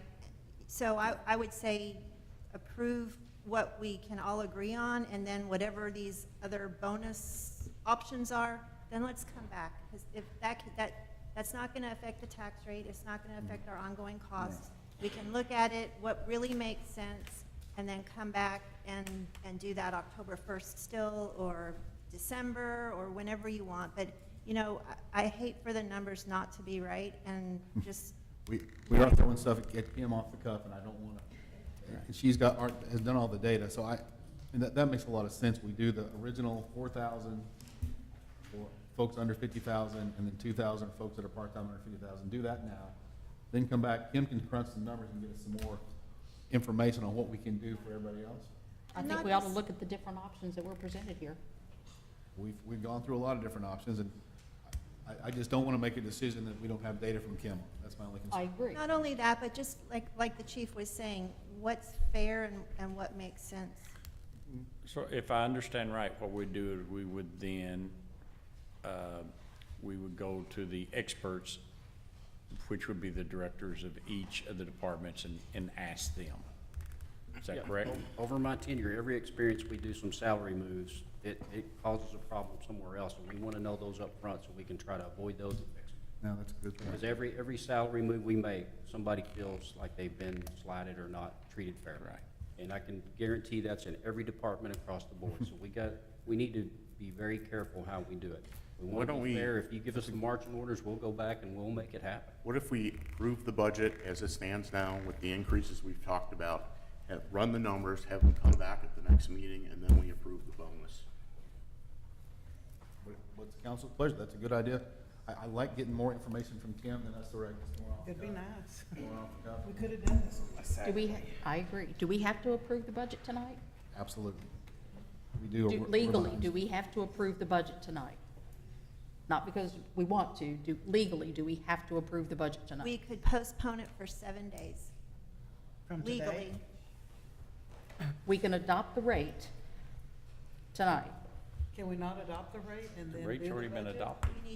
We need to adopt, and Bryn, correct me if I'm wrong, but we need to adopt a budget first and then ratify the tax rate that supports the budget and then adopt the tax rate.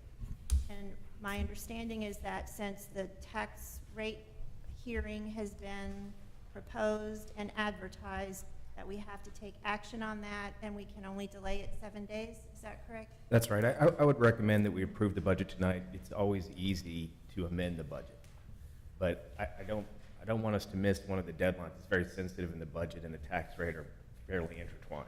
So my suggestion would be we approve the budget tonight, and then you can amend it as many times as you'd like. And we've got all these employees here. I wanted them going home knowing they're getting a 10% raise. I don't want to leave them hanging. We can talk about this one-time bonus later.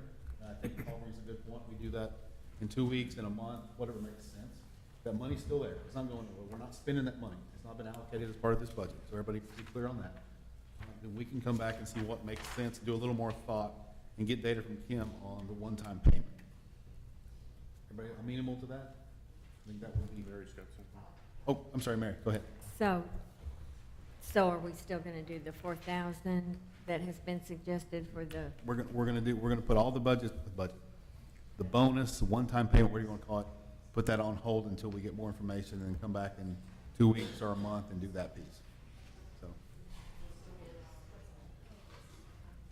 So, they wouldn't have gotten it before October 1st anyway? Is that correct? yeah, 'cause that's- They that's would when not have the budget year received starts. that That was when we- 4,000 before October 1st? That's correct. Okay. And just to clarify, to Councilmember Philly's point, as proposed would be 10% all employees, 10% a step for public safety.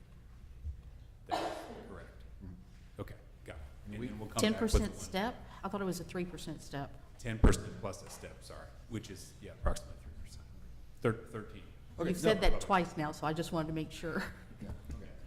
You know, and a lot of our discussion has been on this one-time bonus and retention. I want employees to know, yes, we're still gonna do something. I don't know what it is today, because we gotta figure out the dollars. We gotta be good with the money, make sure Kim is happy and we're doing something right, but you will get a raise, you will get a bonus as well. So let us figure it out, give us some time. A lot of folks are here tonight, and I want you to go home knowing you're getting at least a raise. So, and I want us to go home before midnight too. All right, so anything else on this? So we're still on 4A, which is a public hearing. So this is just a public hearing, this is no action on this one. This is discussion and public hearing. If there's no more questions or comments on this from council. I do have one. Oh, go ahead. So at the town hall meeting on Wednesday, Kim, you talked of how you divide up that dollar bill, and you said something that City of Saginaw has about 20% of that total tax bill, but there were some adjustments and things, and we're now paying 28% of that tax bill because of, is that correct? The difference is the additional school homestead exemption is going from 40 to 100,000. So therefore, people will be paying less taxes, less school taxes. The state is going to fund more of it. So that's why the percentage Assuming is that changing. passes, right? It's up in Assuming it November. passes in November, yes, sir. Okay, so what would that do to a person's total tax bill? So if we're looking at, what, $11 and some change for the City of Saginaw by itself, if that was 20%, we're probably looking at $55, $56 in your increase in your tax bill. The total amount will stay the same for the city taxes. People will be Right. paying, our citizens will be paying less overall in their tax bill, and that savings will be from the school district. And that's what I just wanted to clarify. Yes, ma'am. Because that information was not available last Tuesday when we were here. So they'll be paying, if it passes in November, they could potentially pay less in their tax bill if they vote in favor of that exemption. That's correct. The state will be paying more, so the local taxes will be less. So we're probably looking maybe $50 instead of $56 on average, if my calculations are correct. It's not much of a savings, but it helps. And I think that's important for our citizens to know. Well, that's a good point.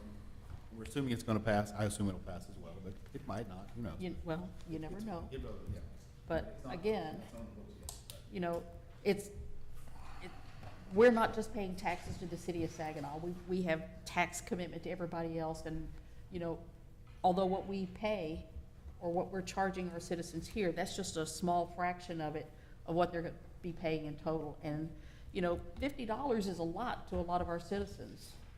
It may not be much to some sitting in this room, but it's a lot to a lot of our citizens, especially those on fixed incomes, and they need to have a understanding of what all of this is gonna cost them. It's not just $3 a week. It's $12 a week for your entire tax bill. Remember, we did raise our exemption for seniors last year to 100,000. So that's one thing we did for the seniors last year, and that will continue to be in effect. And my understanding, that's the largest in Tarrant County. There's one or two other entities that have the same, but we're right there at the top for our seniors. So that was one thing we did last year. That will continue. Anything else, council? Any other comments? Just, have we given good opportunity for the citizens to I'm speak? about to call a public hearing. Okay. I was letting y'all talk first. I didn't want to leave you out, brother. All right, so we are in a public hearing.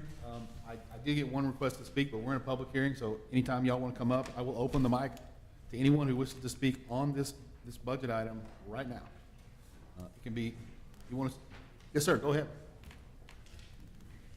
Mayor and Council, Austin Pittman with the Saginaw Professional Firefighters Association. I'm the Secretary and Treasurer. We spoke to y'all several months ago, as all the other departments did, and explained how important this raise is. Obviously, there's a lot of different opinions, and all trying to get to the same point some way, somehow. But, you know, it sounds like y'all are agreeing right now, the 10% plus the 3% for the public safety.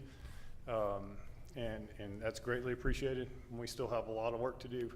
The salary survey is just another component of that. As we made our comments several months ago to y'all, we can't just hit a button and it solve the problem. It's going to take time. 10% is probably not going to be enough.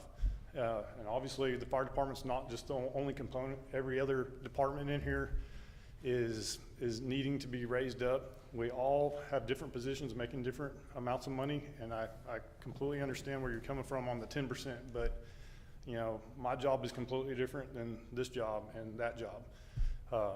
But by not passing it, if for anybody that's opposing it, it'd be very detrimental, not just to the fire department or the police department, but to every other department across the board. It's a competitive market out there now. We've lost somebody just recently to another department. The police department's going to go through that and has, and other employees with this city and the departments, public works, they have options too. I have options. I don't want to leave here. I love it.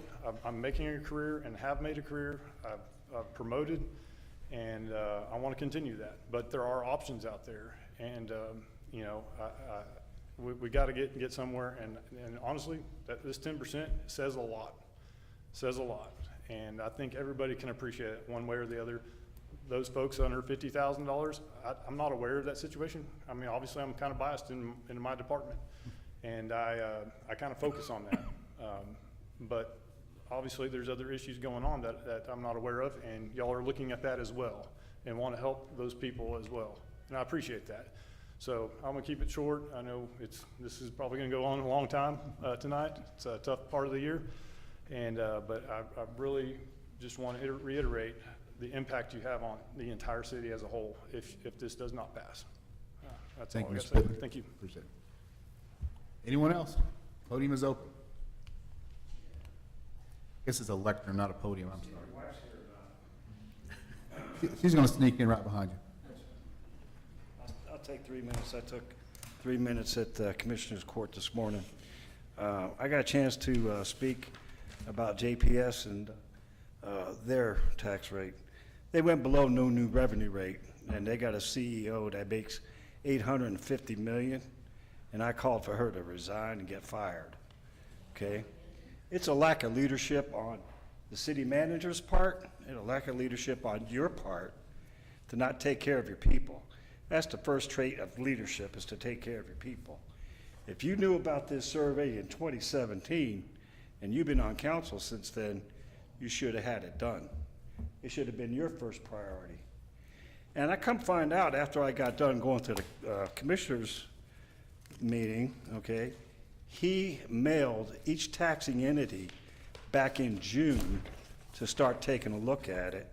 You should have started looking at it back in June. That survey would have been done now.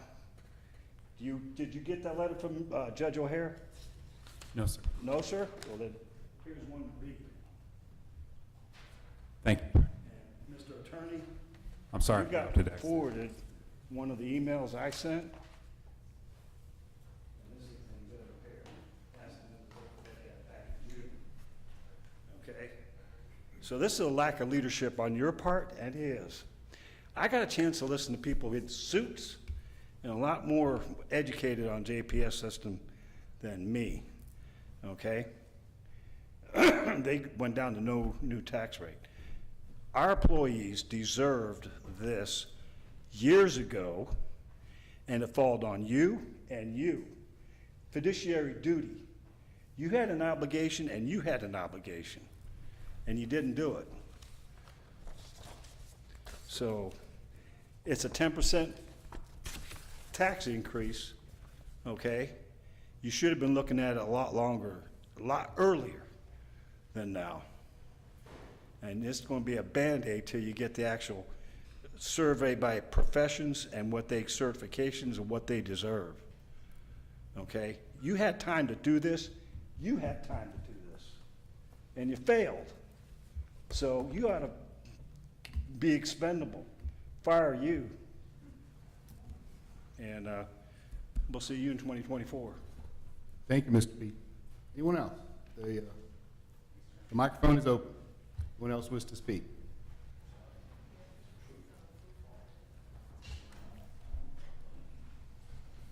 Eric St. Clair, 421 Creek Terrace.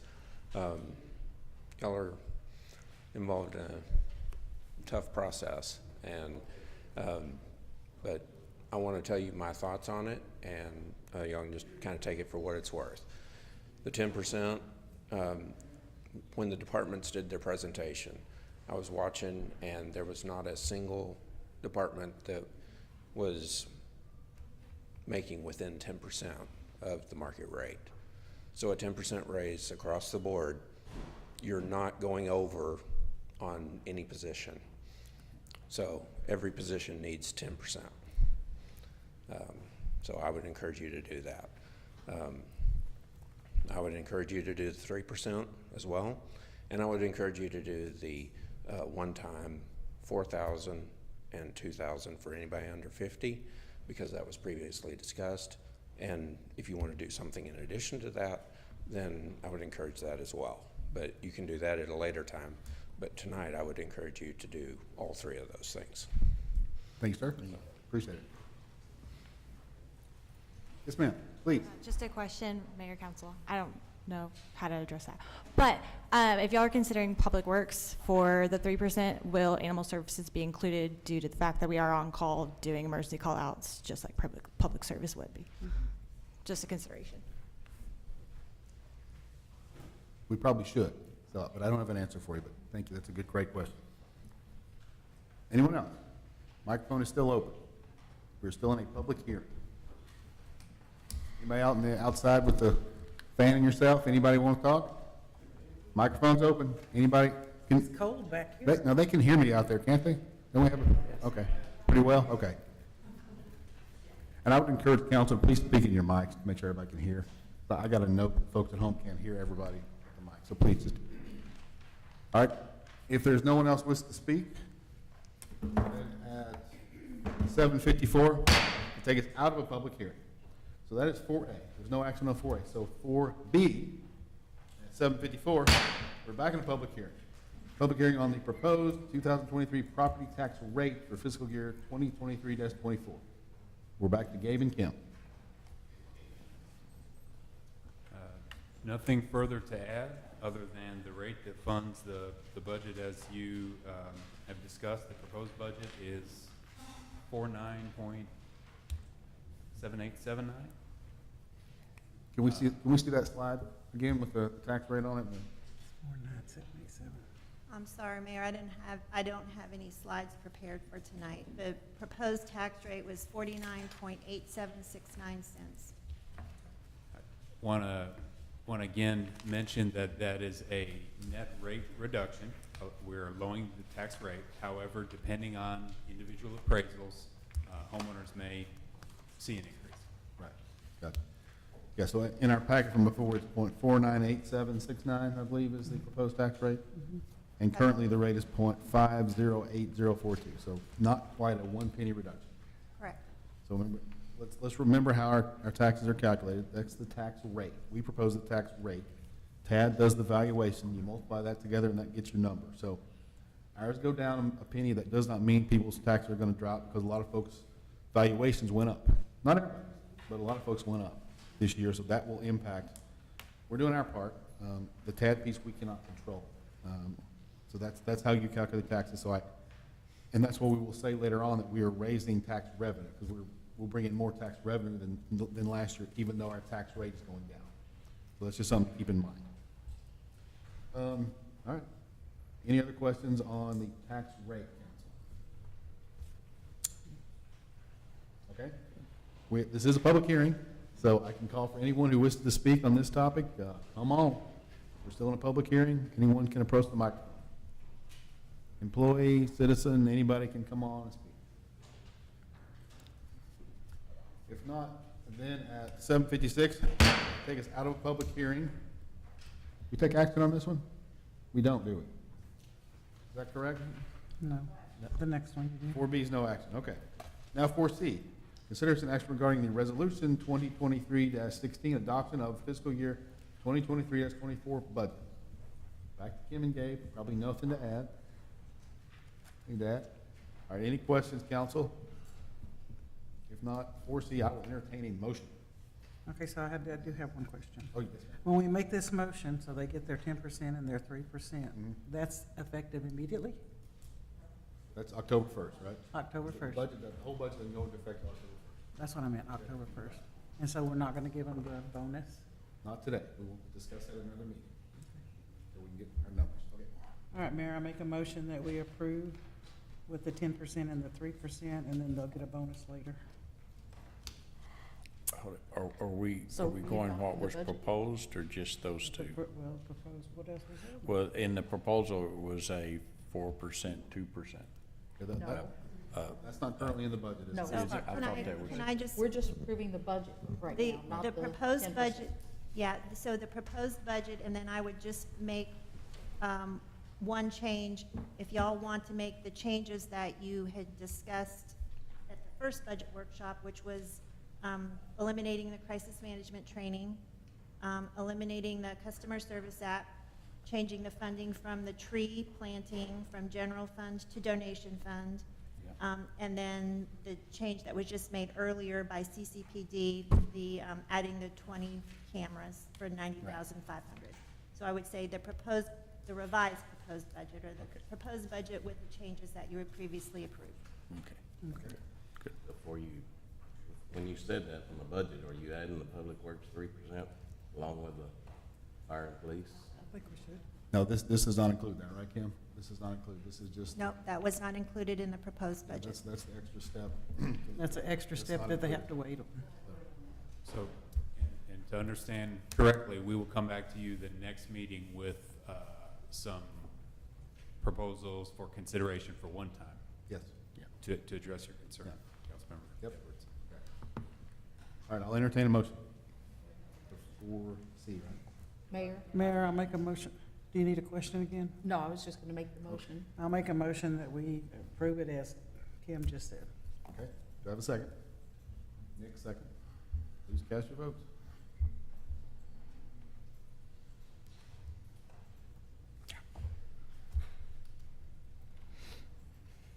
All right, motion passes, thank y'all. So now item 4D, consideration action regarding to ratify the tax property tax rate increase reflected in the fiscal year 2023-2024 budget.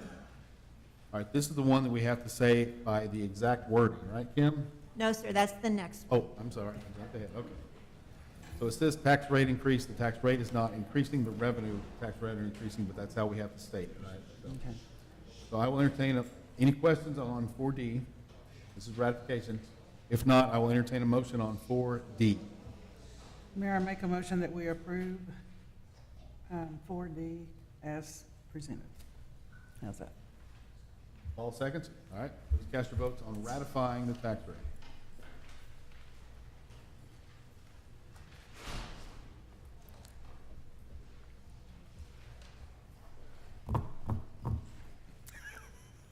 Did yours come up yet? No. The tax rate decreased. I know, because the property revenue. There it comes. They make the statement. How did Cindy get to vote so fast? Yeah. Cindy's on it over there. You voted Motion passes. boom like for that. ratification. Thank you.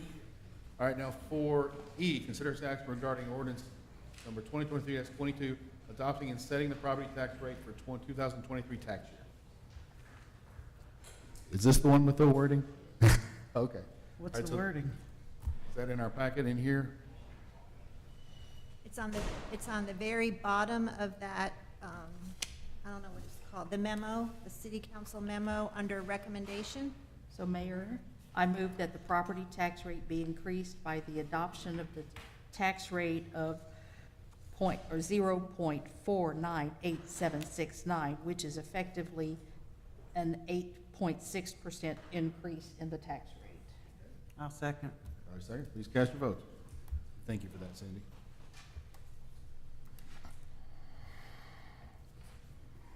Motion passes. Fantastic. Now we are for F, consider action regarding ordinance 2023. Oh, that's all the budget stuff. Hey, budget. All right, did everybody pay attention? Y'all got a raise. Did everybody pay attention to that? While we were talking and fussing and cussing? I know, like I said, the sausage isn't pretty, but hopefully you'll enjoy the 10% raise. All right, moving forward to another topic.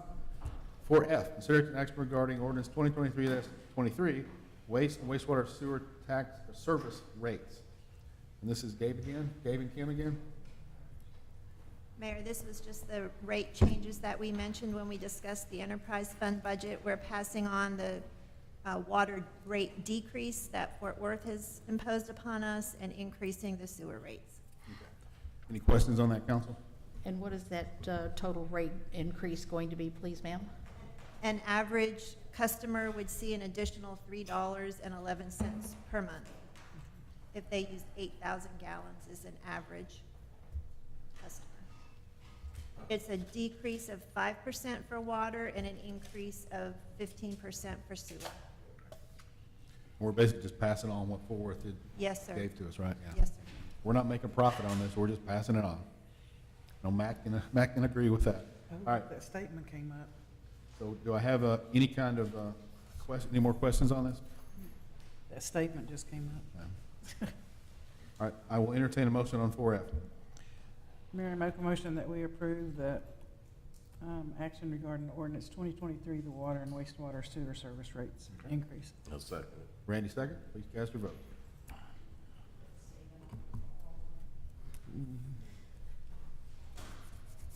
Motion passes. Thank you, guys. All right, so before I forget, we need to go back to the original 3A. Discussion and presentation of potential consolidated dispatch services with Lake Worth. Thank you for your patience, Chief. I appreciate you coming and hanging out for so long with us. Absolutely. If anybody needs a recess, I totally understand. No, I'm more than happy to wait. Let's fight through it. Keep going, man. Okay. I will fire up my computer here and we will Please get introduce started. yourself for us. We haven't heard You from bet. you in a while. Yes, sir. My name is JT Monishagan. I'm the chief in Lake Worth. With me today is Whitney Moore, who is our communications manager. And give me just a second. I'm all hooked in whenever y'all are ready.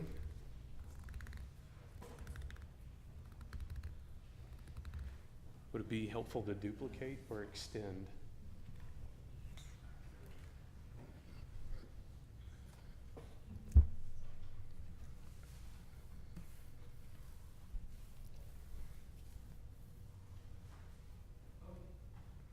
Okay, there we go. Thank you, sir.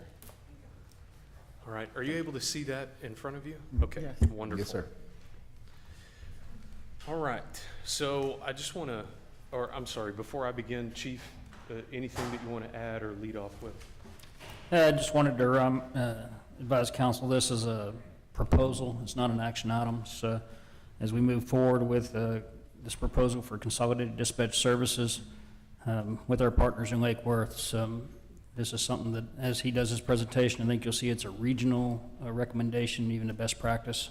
And so I'll let JT continue with his presentation and answer any questions you might have. Thank you. Like to start off just for those in the audience, those listening online, to kind of set the stage for the discussion. And the analogy that I would like to use is a vacation. So when you're deciding where you want to go, typically you decide with the destination first. Where do we want to go? And then once you decide where you want to go, then you work backwards from there and you figure out how you're going to get there. Where are you going to stop? What's your budget going to be? What places are we going to visit along the way? And who am I going to take with me? So today, all this presentation is focused on is the destination. And if that is something that interests you, then Chief and his team and me and my team will go and we will start to prepare all of those details for you to bring back. And we intend to follow up with you should this be something that you choose to move forward with. So I'm going to try to hit on all the high-level topics and things that I believe may interest you. Happy to answer questions along the way or at the end. But again, there are details that we just don't know yet. But I assure you that if this is something that you want us to move forward with, we will figure all of those things out for you. So much like you, sir, I'm a data person. So I wanted to begin first with the research. And this is national and international bodies of literature that are addressing this issue. It is not a Lake Worth Saginaw problem. It's not a Tarrant County problem. It's a nationwide global problem that we are experiencing specifically in the telecommunications field. And much like you've heard throughout the night, the challenges that we face in the PSAP is the exact same as everybody else is experiencing, beginning first with hiring and retention. There was a time where being a telecommunicator was very secretarial. It's just simply answering the phones, maybe a little bit of data entry. And that is not the case today. It is highly specialized, highly technical, and it has fully transitioned now into a profession. And so as an industry, we have to adapt to that. And that is becoming difficult at the local level.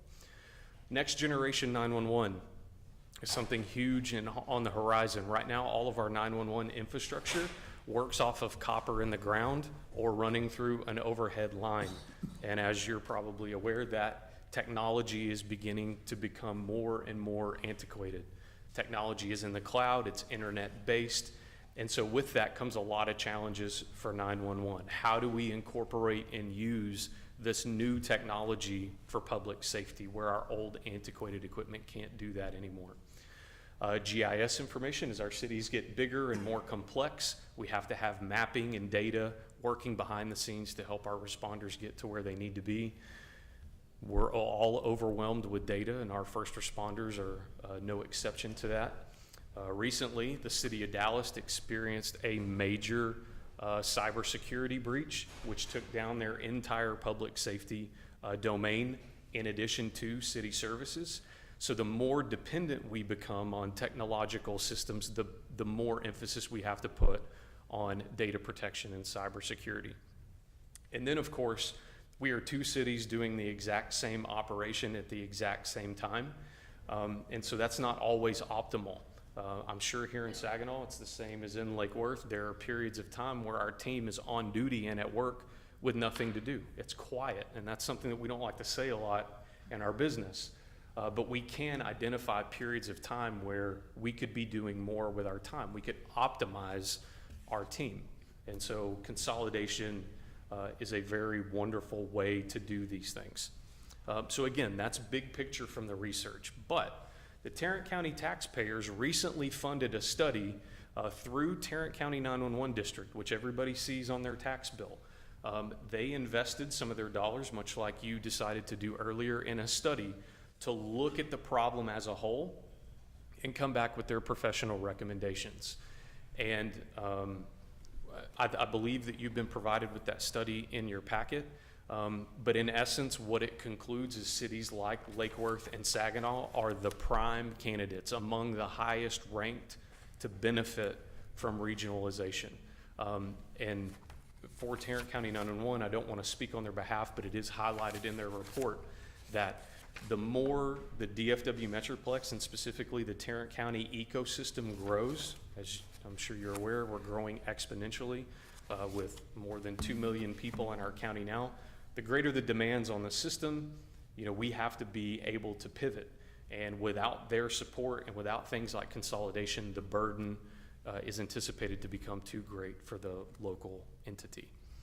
What we're hoping to provide here, our goals, We want to be more efficient. We want to make sure that the resources that we have dedicated to these things are being used in the most efficient way possible.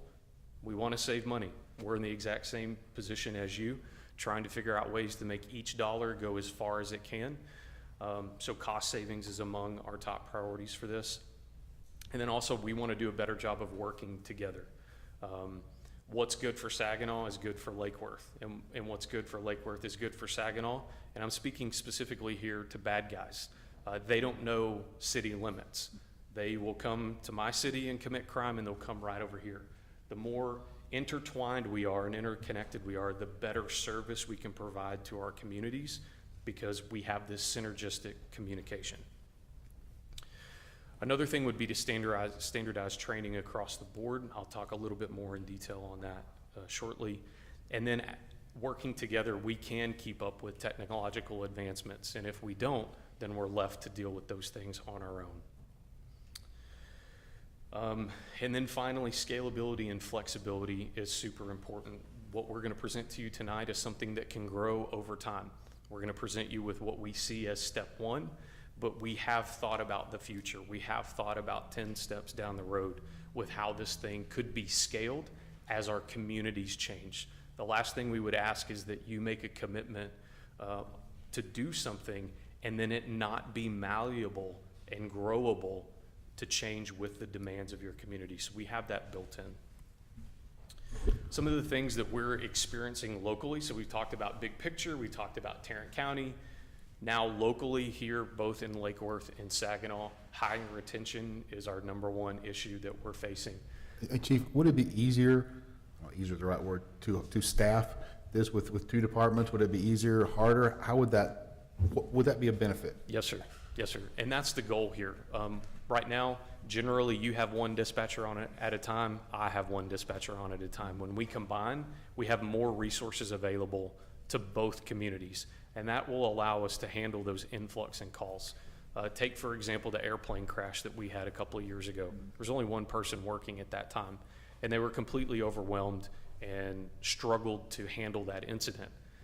Had that happened and there were 2 people or 3 people on duty, it would have been much more manageable. And a lot of the challenges that we faced, we could have overcome had we been working in a consolidated environment. So if we do this, just a question. Yes, ma'am. Are you gonna hire all of our Saginaw dispatchers? We're gonna get to that, but yes, ma'am. That's the plan, is that we would entertain an exclusive hiring process.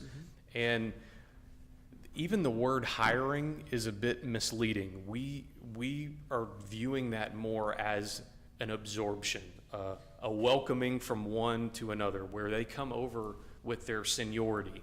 They come over with their experience. They don't go from your organization to the bottom of our organization.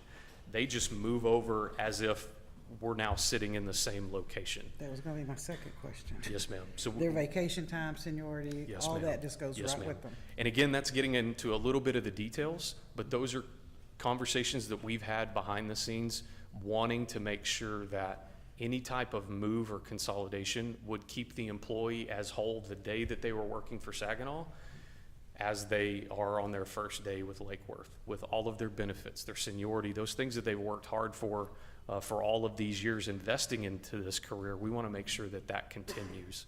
We want this to be a springboard for their career, not something that sets them back. So, real quick question. There was certain talk of this on the street. Yes, sir.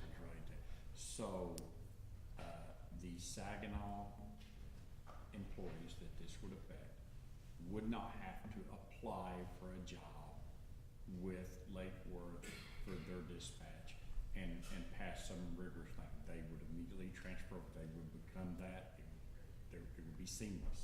They would have to apply for the back-end legal finance purposes. We have to have a process to bring someone onto our payroll and add them to our benefits. So there is a hiring process per se, but it's not like they're being placed into a pool with hundreds of other applicants. What we're designing is an exclusive onboarding, if you will, that tries to make that technical, legal process that we have to go through as seamless and painless as possible. Are you going to go into more detail on that later in the presentation? Or if you are, I'll wait. I'm zoomed out a little bit from that, but if there's a specific area, we are going to talk about what the model of staffing looks like. And if you need me to take a deeper dive in that area, I'm happy to do that. Since it seems to be a concern, I heard again on the streets. Yes, sir.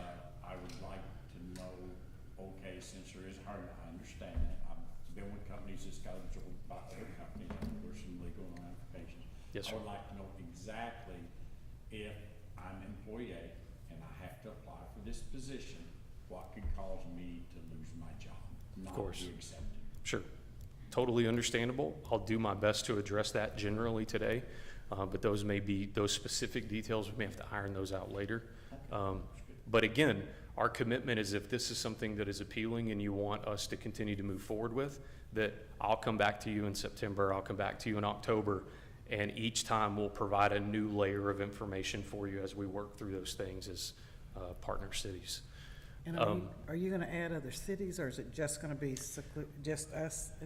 We currently provide this service to Lakeside, and we've been doing that for several years.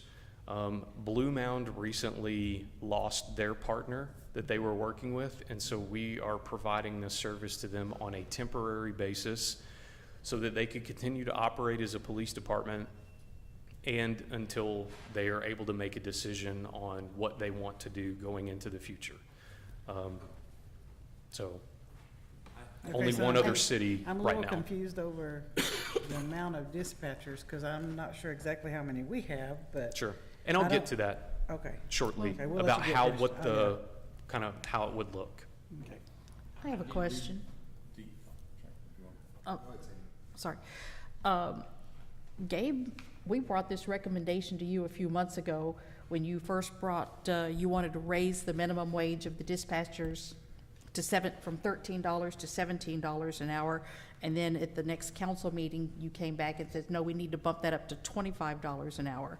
I asked if there was any way that we could have like a mutual agreement, with other police departments, and you said it wasn't feasible. Now, why is it okay? So, to answer that question, I think there's a number of things that are continually changing in our fields. Part of this is a study that was conducted by Tarrant County 911.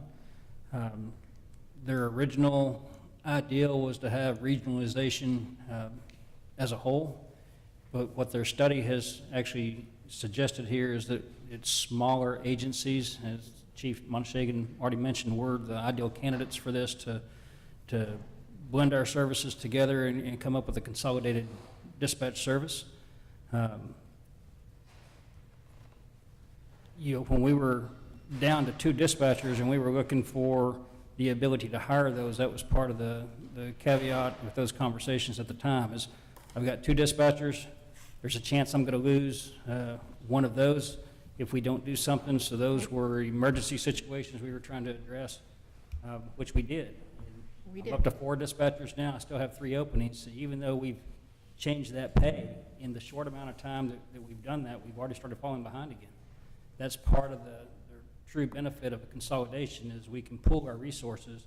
Instead of me having 8 dispatchers, him having 7 or 8 dispatchers, we can pool our resources with 12 dispatchers and have more dispatchers on the radio. I understand, but this is what I had staff asked for. members. This is what I had asked earlier, and we were just told it's like, nah, it just wasn't feasible or practical or something. And don't get me wrong, I love the idea. I really do. I think this is the direction we needed to go months ago. But I just wanted to know what changed. Why was it not good then, and why is this a good idea now from the city's perspective, from our city's perspective? As I say, when I'm down to 2 dispatchers, we can't do anything quick enough to make the consolidation work. So this is still going to take months to do. One of the things that council has approved is a joint effort with our CAD RMS system, which Lake Worth is our partner on that. Got news, good news coming for that in the presentation. And so there's a number of things that have taken place even in the last few months that have made this a much more beneficial proposal as we move forward. And I say really the big thing that pushes this is the recent study that Tarrant County 911 finished their regionalization study in June, published it in July. So that's how new this information is and their recommendations. I will tell you that in years past we received grants from Tarrant County 911 in the tune of $17,000 for radio assistance, $8,400 for PSAP assistance. We haven't received any of those grants in the last year, and there's not a foreseeable future that we will if consolidation doesn't start taking place. Those were conversations that Tarrant County 911 was not willing to have until they completed their study so that they knew how they wanted to move forward. So again, this information is new as of July of this year, so that's part of the driving force, if you will, behind this, and why partnership right now looks very favorable for our two agencies. Yeah, so I read the presentation from Tarrant County. A lot of good information in there. And the one thing they did, and they talked about regional, but boy, it would have been really good if they'd have taken Tarrant County and said, okay, this is the ideal breakup into different sections, you know. So let's say Fort Worth gets it wrong because they're big and they want to be their own in that. And I never could get an understanding through there because it is, you are right, they do say it'd be optimized to optimize to collapse down and have it, but they never told us in there what the optimal size was. And so that's one of the things we're sitting here looking at. We're like, okay, there's Lake Worth, there's us. You've basically got 4 right now. Right. Well, what's the most optimal level of that group? And that was not in that. Not boy. Sure, and I think in the report they refer to that specific dynamic, and they took the position of, we're going to leave that decision-making at the local level. Yeah, they copped out. They didn't want to say, this is what you should do. They just kind of put it out there that this is the information. But to your staff's credit, they are forward-thinking to be bringing this to you now when it's fresh off the press with a response, rather than sitting back, letting it play out, and then you may not have as much input or ability to decide where you want to go, what you want to do, and be a part of the crafting of something new. You may just end up with whatever popped up in your part of the county, whatever. And again, that's hypothetical. So let me ask you, put you on the spot a little bit here. Okay. Saginaw has about 24,000 citizens. We'll max out at about 30,000, give or take 5,000, whenever we finally build out all of our green space. What are you all at for? Permanent residence is about 6,000, with about 400,000 passing through daily. Daily, okay. Yes, sir. And so total with the four little groups right now, what's the total number you would be covering? Total number of citizens served? That's right, across all 4 cities. Just rough estimate, let's say 35,000. About 35,000, okay. Not including daily populations. And in your expert opinion, I'm gonna hold you to it. Use that term loosely. Yeah. What do you think the most optimal level would be for staffing? Well, of having a consolidated group. When would it become inefficient? I think when you're moving into beyond the Arlington level, when you're beyond 250,000, okay. I think those are mega centers where you have 20 or 30 people working the floor at a time. Yeah. If fully staffed, then that is a lot. Okay. That is more than I would feel comfortable bringing to you. But I believe that one of the valuable things about local governments our size is that we can do things that the big guys can't. We can provide a higher level of service. We can provide a more tailored approach for our community. And even with our smaller communities combining resources, I think that not only can we continue to do that, but we can do even more than what we're doing right now. And I'll highlight some of that for you coming up. I think you'll find it really exciting what we are able to do. Yeah, let's keep going, Chief. Yes, sir. So we're, again, one of the main priorities is to save taxpayer money. Everybody's massaging that budget. It's a significant challenge for us. But as I just mentioned, we can't do that. It doesn't make sense to just save money. We've got to figure out a way to save money and provide the highest level of service possible beyond what we're currently doing, because if we can't do that, it may not make sense. And then finally, the biggest one for the executives in the room is to reduce risk. When we have one person handling these major incidents by themselves with no supervisor on duty or limited supervision at all, it's very risky. And the more our cities grow, the more risk we incur by not building in supervision to a plan like this, and what we're proposing will address that. So just real quick, I know we're wary, I'm gonna push through this. There's a lot of things that go into staffing or building out a dispatch center. You've got the console, you've got the computers, you have all the personnel and training and things that go into that. And by consolidating, we're able to reduce those costs. Now, if you're running a computer and I'm running a computer, we only need one, not two. If you've got a $100,000 radio console and I've got a $100,000 radio console, we only need one of those. So we have the ability to save on infrastructure and things like that. And then again, you're doing your thing, we're doing ours. There's a lot of redundancy there and overlap, and by consolidating, we can begin to eliminate that. Just looking very generally at year one savings versus over a 3-year period, we would see a dramatic cost savings in year one. And then even with projected growth at 5% year over year, you still maintain a level well below what you were paying, 4 years prior. Not only that, over those years, looking out until 2025, your city's gonna grow. You would probably have to add more staff. You would have to continue to raise salaries, and that cost, those considerations are now shared. That burden is not falling just on you. It's being carried by all of those partner organizations. So we anticipate a 35 to 45% cost savings in the first year, based on this 35 to 30 or 43.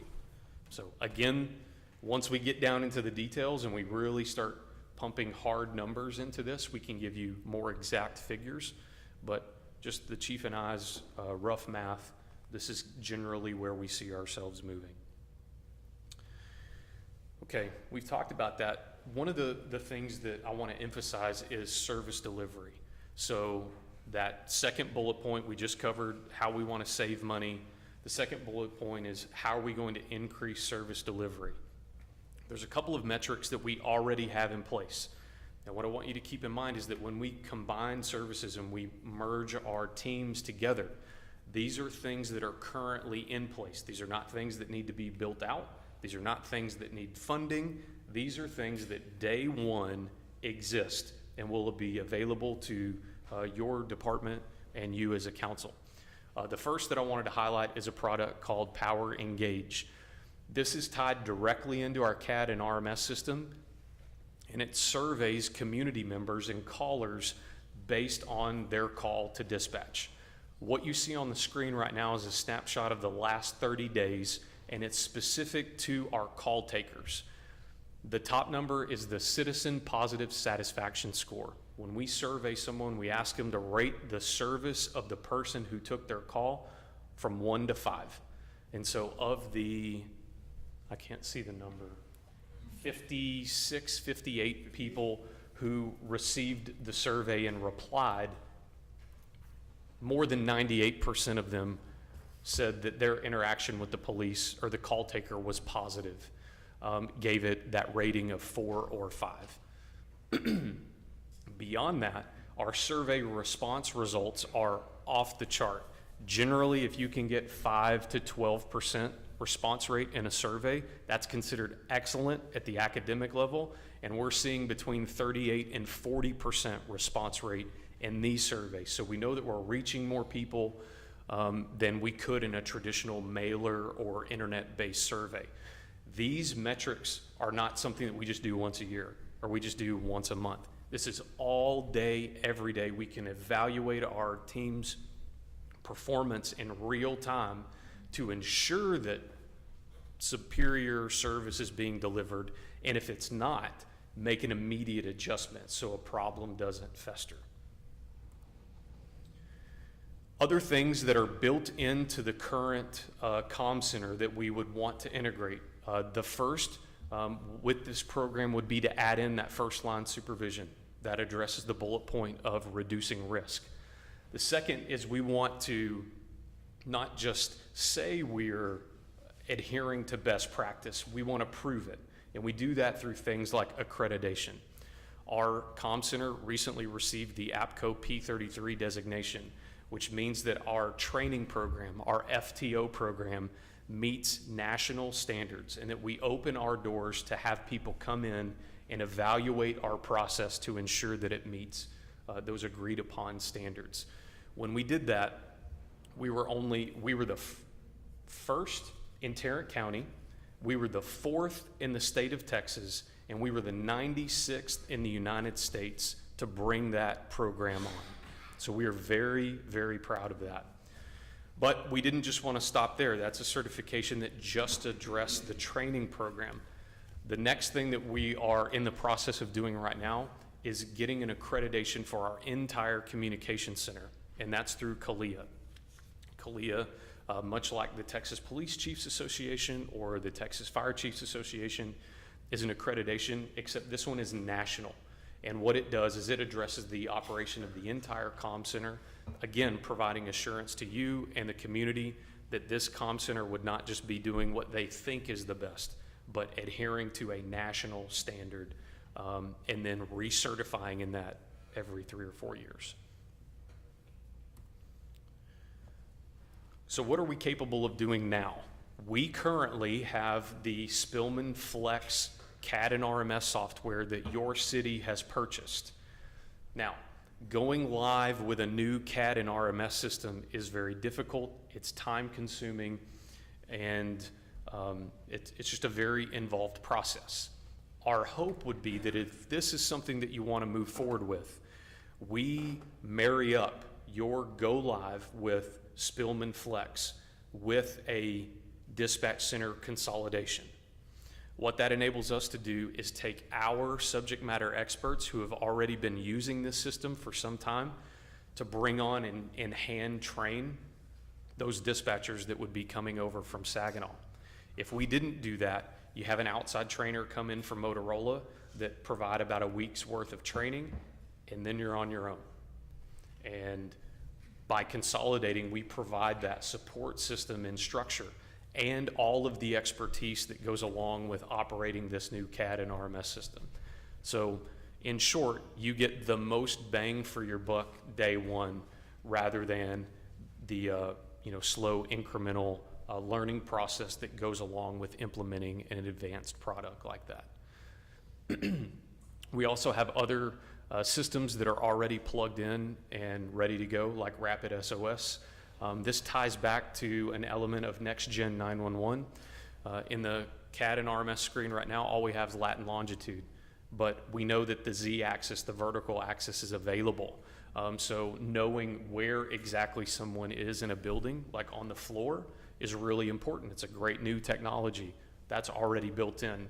And right now with Rapid SOS, we're receiving notification of an incoming emergency well before 911 even rings. So there are circumstances where we can have emergency services moving a direction before the call's even placed, which is incredible. And we would have to be here a long time for me to explain all of that in great detail. It's an awesome feature. It's already there and up and running. And day one, when you, as a Saginaw citizen, were to call this consolidated center, that technology would be available to the call taker.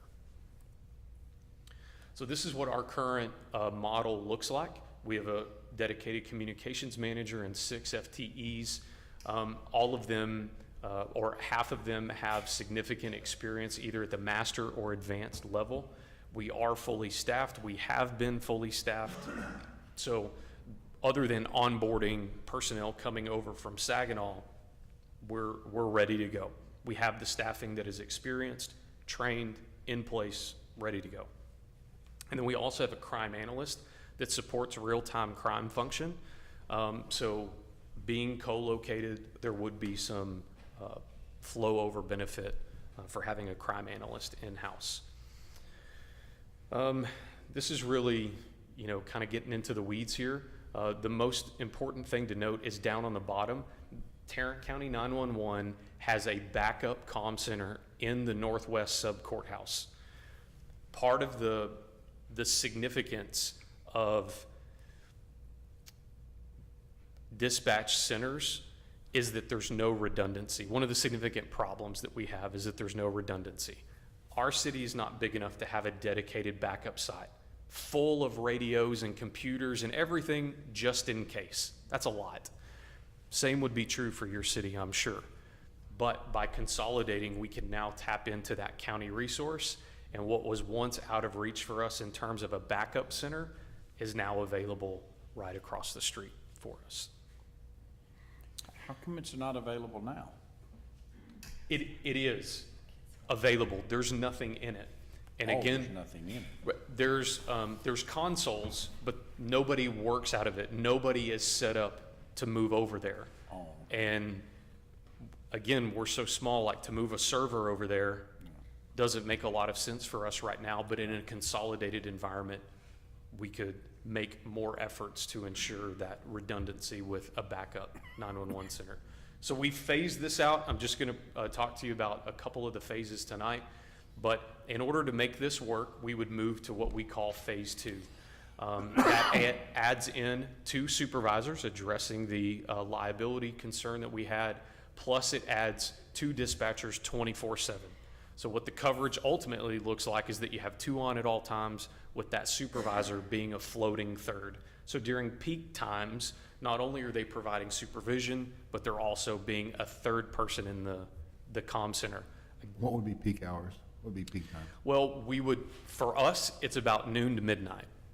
That may be different for your community.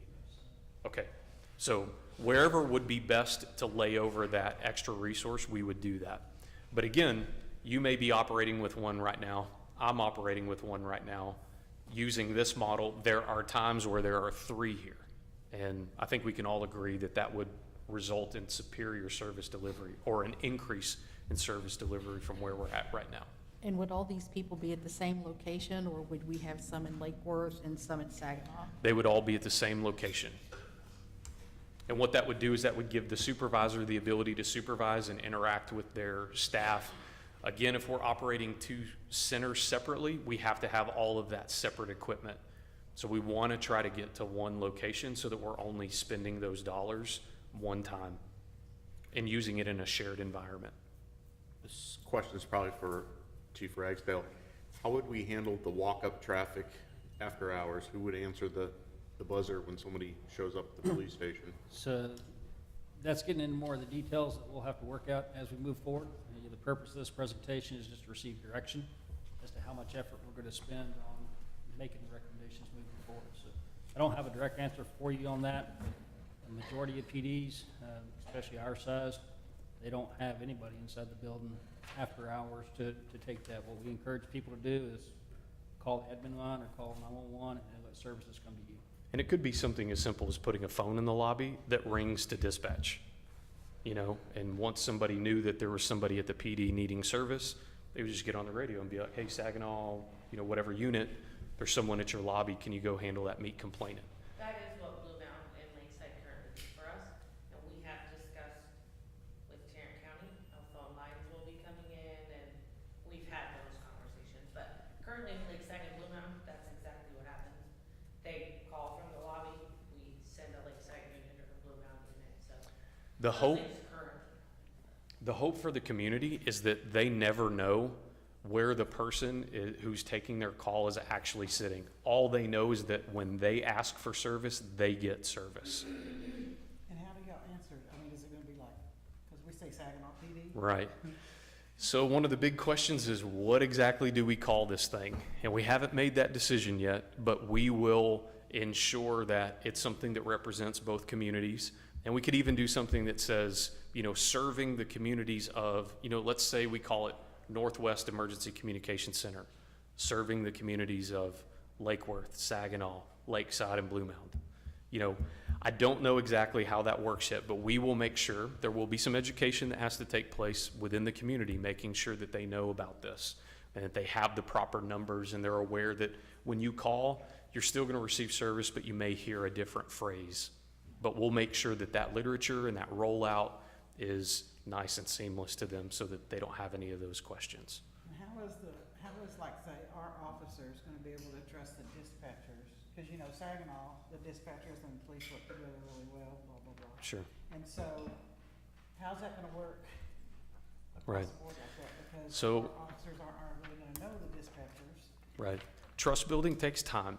And so what we envision is a lot of work on the front end. In fact, depending on your guidance tonight, one of our first steps is going to be to get both dispatch teams together and sit down with Chief and I so that we can put it all out on the table and make sure that we're being open, vulnerable, and transparent with them and answering any questions that they have. Beyond that, at the officer level, I see us making opportunities for engagement. You know, if we never get everybody together, if we never share information with each other, we can't have that personal relationship and we can't begin to develop trust. So whether it's a flyer with everybody's picture on it and a little background and bio about, hey, when you're talking to Ashley on the radio, you can at least put a name with a face until you get by or get to that social event and meet them and get to visit with them. But we will work really hard to build that trust. I hope that what they experience over the radio, the level of service that they receive, makes them feel confident. The person that I'm talking to knows what they're doing, they're well trained, they're well spoken and confident. That gives me confidence as a police officer, and that begins to build trust. So we know that that is something that we need to do, and we're going to work on that. But in order to do that, we just have to get started. And I personally take ownership, and I don't know if you guys know, but I serve your city currently as a part-time dispatcher. I'm one of Lake Worth that comes here. I'll be here Sunday if you want to come say hi. But I take that to heart 100%. And that relationship and the officer safety is 100%. I think all your patrolmen have left that have worked with me, but I engage with all of them. That is huge for me because there is nothing more important than ensuring that we have this relationship. So Yeah, we know in our darkest moments, all we have is each other. And so that trust is really important. I'm going to skip right over this. I just want you to know that there is a plan for future growth. Phase 2 and Phase 3 are already built out, and should we feel like that's needed, we'll come back to you and we can talk more about that, but it is in your packet. Before you go on, can you go back? Yes, sir. Because I was going to ask you, you got to highlight, got fire. So I'm very, very interested in how fire interacts with both of our fire departments are with Fort Worth already. What I'm trying to highlight here is that as this center grows, there is an opportunity for them to take on more work. If there was ever a time where Lake Worth Fire wanted to transition back, we want to have that as an available option. I'm not pushing that. I think everybody's happy with what they're doing, but I'm not a fire guy. If I were approached to consider this, I would be happy to do that for fire. All I'm saying or trying to highlight here is there are options. The larger it grows, and I don't really seeing it grow much past a Phase 3, but there is some room where we can do additional work. It could start to function as a real-time crime center. You discussed earlier about flock cameras. That is an amazing piece of technology, but it's only as good as the people who can use it. Right. And having dedicated people acting in a real-time crime function, monitoring those cameras, making sure the alerts get out to the officers will maximize your city's investment. And so I just wanted to have those options shown. How does our fire and police, and I know you guys interact every night, all the time. How do you, what form of communications you all interact across right now? You're talking about on an incident communications? Yeah. We have the same radio channels. Same radio on the radio. Okay. Would this affect you all in any, do you all get anything through the dispatch or anything like that? I don't want to interrupt his presentation, but I can, after he's done, talk about the positives and how we would support it. I got some information that would certainly help you make the decision. Okay. The great thing about fire is when that fire call comes in, whether it's a Saginaw call or a Lake Worth call, the action for the dispatcher is the exact same. We're transferring that call to Fort Worth Fire. And that's the great thing about both of our fire departments being on that system is the action's the same. Nothing would change. Well, I know at the first when y'all switched over to the fire, there were some residents that would call and they got confused and were upset about that, so that one, they said Fort Worth Fire. Remember the residents, there were several of them that called. and said they- Early on when we changed. Yep, there's some learning curves, and they will go through those too, through this process. Yeah. Okay, so one of the logical questions is, what about your space? Do you have enough room to do this? So obviously, we didn't go out and buy any furniture, but we did have some furniture companies come in, do some designs, and show us visually that it could be done. I will detail some other things that we've done, but I just wanted to show you the stands that we've put together. So the space does exist. It would accommodate something like what we're talking about. The city of Lake Worth did commission a needs and feasibility study last year that would support this, both from a space perspective. They looked at all of our facilities and made out a plan of where we needed to grow and how we needed to grow and how many people this department needed to add and so on. And so this plan that we've put together is consistent with that. It would be supported by that. The space does exist to put a project like this together. And then again, just to point out, Tarrant County taxpayers have already paid and invested into that regionalization study, and all we're doing is trying to follow that roadmap that they've already laid out and consider this for consolidation. Okay, the last little bit, and then we'll be done.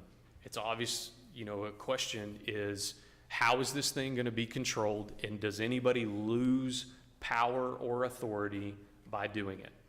We have visited a number of consolidated centers, and throughout all of those visits, one of the things that's come out is that there can sometimes be a power struggle where the host agency is felt to have more power than the partner agencies and so on. And I'm here to tell you, hearing them talk about those struggles right up front, we've tried to design a model that would take that out of it and keep everybody on a level playing field. We do that through this executive advisory board, which is a little unique compared to the other models that are being used in the area. On this executive advisory board would be all of the chief administrators from the agencies that are represented, typically the police chief if we're only doing police. But no offense to Chief Ragsdale, but he and I are a little removed from our operational days. And so we know that there are people on our team who know more about things at an operational level than we do. So we wanted to build in the ability for those technical experts within our departments to be represented on committees, empowered, make decisions and recommendations to the board. So we've got, and these are just suggestions, we can do more or less, but we're going to be talking about a lot of money, a lot of shared money. So we want to make sure that finance is involved in that. We want to make sure that your city has a representation there, and it's not, one body forcing this financial plan, down your throat. We want equal participation. And we want your team to be able to bring this to you at budget time and to be able to clearly explain what's happening because they're there and they're included as your representative. But beyond that, we've got operations, we've got accreditation and training. So if for some reason something were to come up and a citizen were to say, hey, this was not handled correctly, it's brought to the team, maybe it's pushed out to a committee, and that committee looks at it and says, hey, we think this is a training issue, and in response to that, we need to have our folks attend this training. That's kind of the beauty of how the whole thing works as an ecosystem. I have a quick question. Yes, ma'am. I need to go back. Related to this, I think, I know that we have a lot of documentation that we store over here at the PD. I mean, would all of this be stored in one place? I mean, Documentation like warrants and things like that? I don't know, when we went through the CPAA class, they took us to the dispatch room and they talked about, the dispatchers, when they have spare time, do a lot of filing and paperwork and things. As far as the records management, that all stays in-house. That doesn't change over. So all of our records, our reports, that all stays here with us. The cool thing about this new system that you're moving to, the new Flex CAD RMS system, those warrants become digital. So I'm not sure about your department, but we used to have filing cabinets full of those things, and dispatchers would have to go in there, pull it out, do their audits and all of that. Now, that's all done electronically, and so, I mean, we have a room that used to be a file room that's now empty because we don't need that anymore. So that specific burden may be lightened for the, for your team here in Saginaw. But if we had warrants and things that were specific to Saginaw, those would come back to Saginaw? Or would they be They would stored come on over. a shared server and then maybe separated inside that server? They would come over. We would enter them into CAD and RMS under we call it a partition, on the back end on the server. Those would go into the Saginaw partition as Saginaw warrants, and then they would be managed by the dispatcher on duty. And once they were done, we would give them back and say, you can shred them or get rid of them, what have you. I just want you to know that, again, we're not operating just based on our feeling of the day. We do have a very comprehensive policy and procedure manual for dispatch. Again, our training program is accredited. We're pursuing national comm center-wide accreditation. So just to provide you with that assurance. A question that came up was, well, what about compliments, complaints, accountability, that sort of thing? So wanted to let you know, throughout our department, and this would be the same for telecommunicators, we have 3 main ways that complaints can be filed: online, in person, and through the mail. Copies of complaint forms are available in the lobby for anybody who wants to walk in. But what we recommend is that they do it online because it's available anywhere, anytime. You can simply pull it up on your phone. It's linked on our website. We could build in things like that for you guys. It's on the bottom of all of our citations to make sure that we're providing that avenue to provide feedback to our citizens. And that would be no different in any kind of dispatch consolidation. Yeah, I'm one of the ones that may have been mine. I was asked that question directly. So I'll tell you, on council, my expectation is, regardless whether we merge or not, if we have a customer, if we have a citizen complaint here, that's Saginaw, I would hold Ragsdale and Gabe responsible for that. Of course. So I cringe when the reply back is, oh, well, you'd go to Lake Worth. They're not Lake Worth citizens, none personal, good, but they're Saginaw citizens. So on things like that, I expect us to somehow, if they show up to your door or they show up to the police station, there has to be a way for them to take that complaint and feed it back. And And that's I'm sure that can be worked out in SLA Absolutely. and things. So. Absolutely, and we'll make sure that partners have, maybe a specific complaint form specific to the comm center, and make sure that everybody has that. So if somebody came in and wanted to make a specific complaint, they could be giving the appropriate resource. In our lobby, we have it on a QR code. Yeah. So, There you go. and That's we could do the same thing. to Yeah, make I sure like it's the link available. there. We have it right on our front page of the city. We also have it on the police department page where they can just click on it. I like it to where it's benign. Yes. That it doesn't matter which Yes, sir. the citizens, all they see is complaint. Yes. Click. I have a big Yeah. question though. Yeah. Why didn't we consider doing this in Saginaw? As far as the consolidation in Saginaw, we don't have the facility for it. So if we wanted to do consolidation, our costs would be greatly increased because we'd have to do some type of renovations to buildings and things of that nature. Well, that's what he has to do too. He's already got the facility that's ready for it. All we have to do is get some furniture. Now, that's not to say that we wouldn't do some remodels and things in the future. Well, that's what you said. Yeah, you would have to remodel that to 3 stations. Yeah, if you look at our dispatch center, we've got 2 consoles. It's a very awkward room. It's kind of a triangular shape, but then it has a square in the middle of it that comes out of it. So there's absolutely 0 room for growth in there. It's really not even ideal for the 2 consoles that are there. So The next question I got gets more into, I really liked the front end you had where you was looking at the issues. You're running, looks like a 1.9. So in other words, availability means 99.999% Yes, would sir. be a 6 Sigma measurement. But Right. anyways, how do you all take that? Now you said you had it and you could look at it, but this is where I'll start getting in your shorts in. I want to see your process for how you actually do that. And how do you take those opportunities for improvement and turn them into action items and close those action items out? You talking about when we receive, an employee receives negative feedback? Yeah, when you ask for feedback and you get. So one of the things that we have been doing for the last couple of years is called quality assurance. I'm sure you're all familiar with that from your industries, wherever you work. Is there has to be some kind of a review of what you're doing to make sure it's meeting the expectation and the standard. So Whitney and her team do a really I'm really proud of this process. They do self-reviews, peer reviews, and supervisor reviews. So dispatchers will pull a set number of their own calls and fill out a quality assurance sheet, and that's routed up the chain.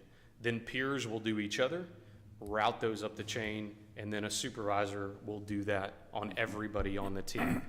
Those are, when we get those, Whitney sits down with the employee, goes over them, makes sure that they understand it. There's a place for everybody to sign, and then it's monitored. We look at that again, and the cool thing is we can compare and contrast what we're doing on our quality assurance with what we're seeing on the citizen positive satisfaction score. Because one is our perspective. Did you do this according to what the department would expect?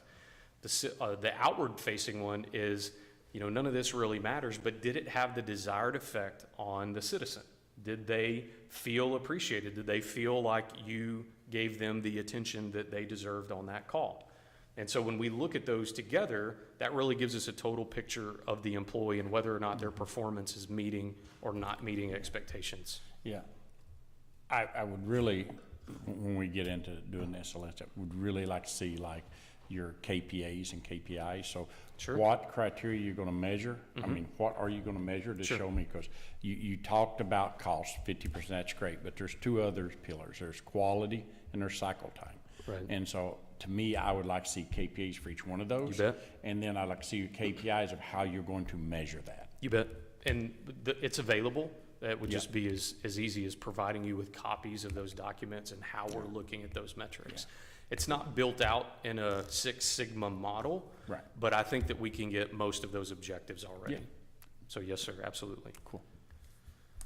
Okay. We want to try to save money. One of the metrics, or one of the things that I just want to point out right up front, this is something that we learned from visiting other centers. Some consolidations ask that partners pay by call. And I believe that that is an awful way of doing business and don't want that to be a part of anything that we do. In my mind, if you're paying by the call, it incentivizes doing less work, providing less service, and I don't want that to be any part of what we're trying to do. Our objective is excellence in service and protection, and if we charged by the call, that's not excellent, so I don't want any part of that.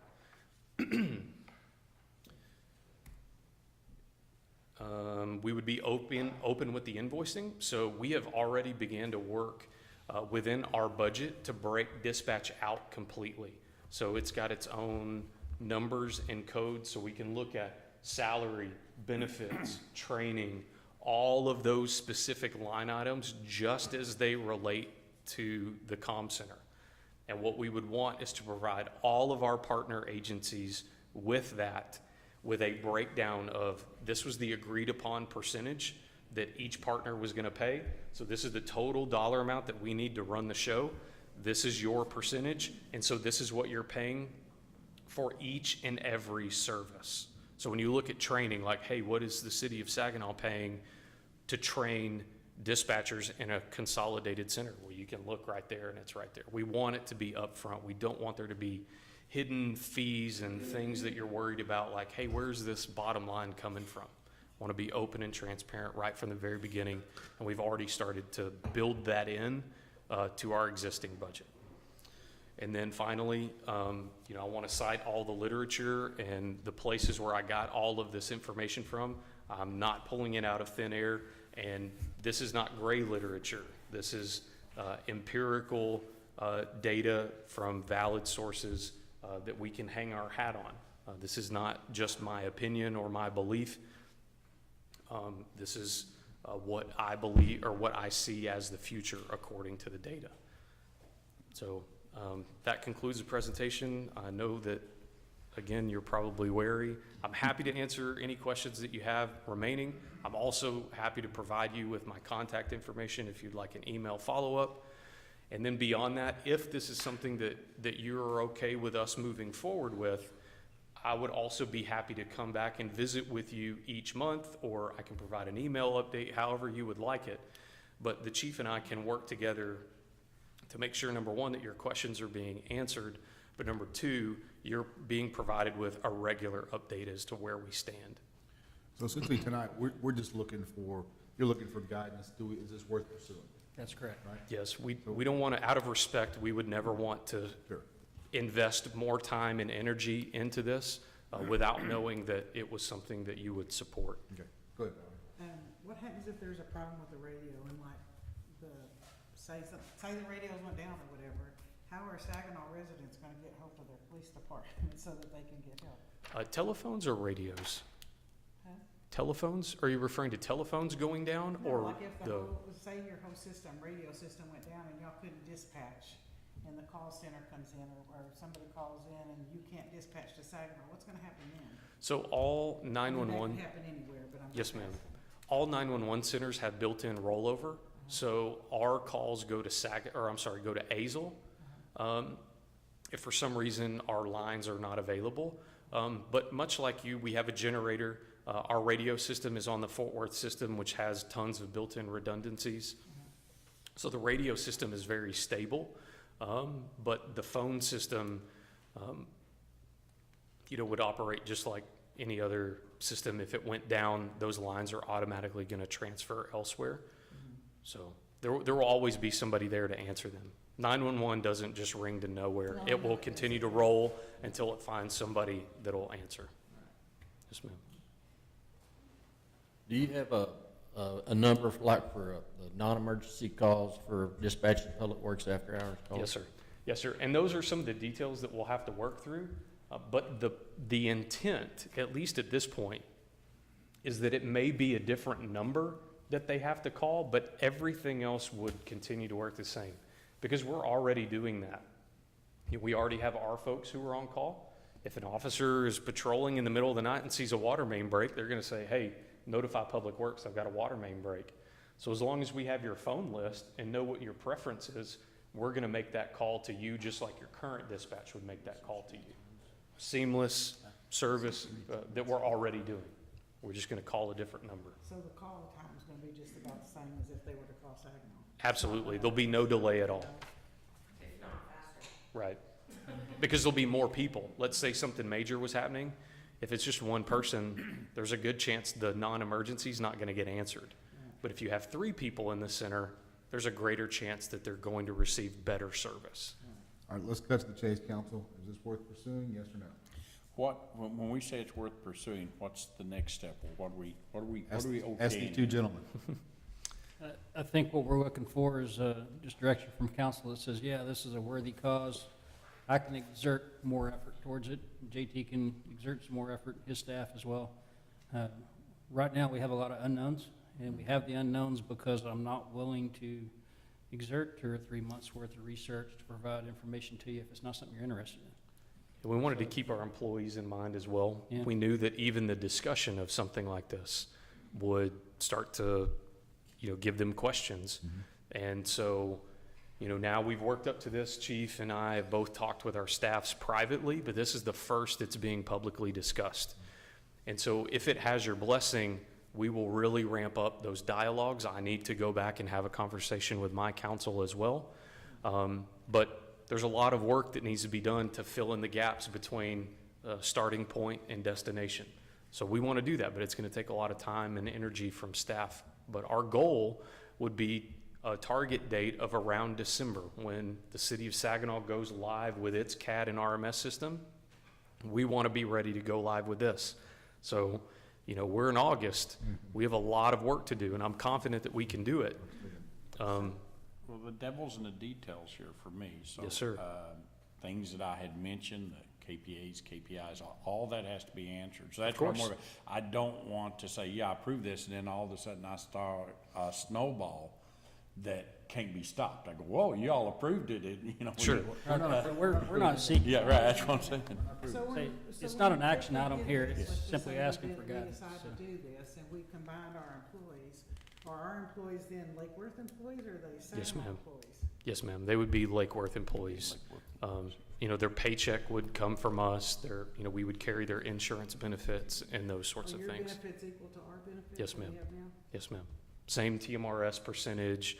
You know, the foundation of this program is to make sure that these telecommunicators are being compensated at the highest possible level to ensure stability. I mean, and that was a point of emphasis throughout the presentation. But, you know, if the city of Fort Worth and the city of Grand Prairie and Grapevine are paying their dispatchers more than $25 an hour, you know, that has to be where we're at. Otherwise, we're going to lose them.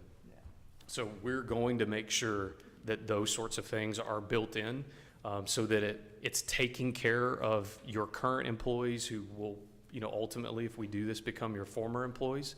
But I hope that leaves a really great taste in everybody's mouth, knowing that the decision that was made ultimately had a great benefit for that employee.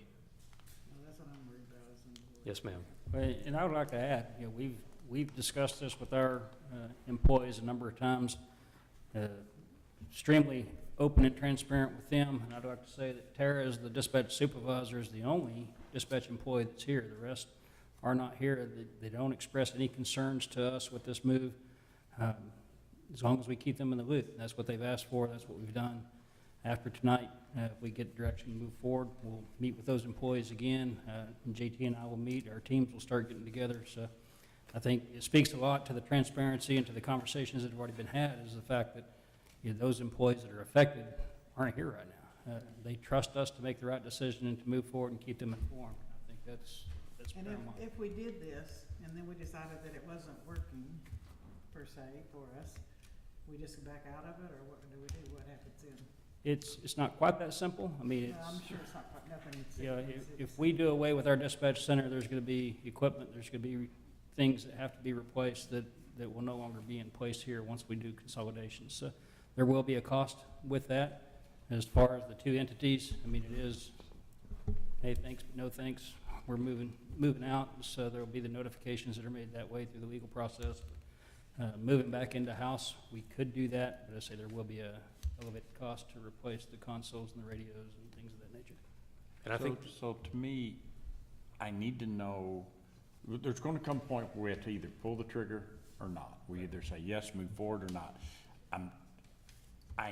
That's what I need to know. What is that? What's the data? When do you guys feel you'll be there ready to come back to us and say, okay, here's all the information?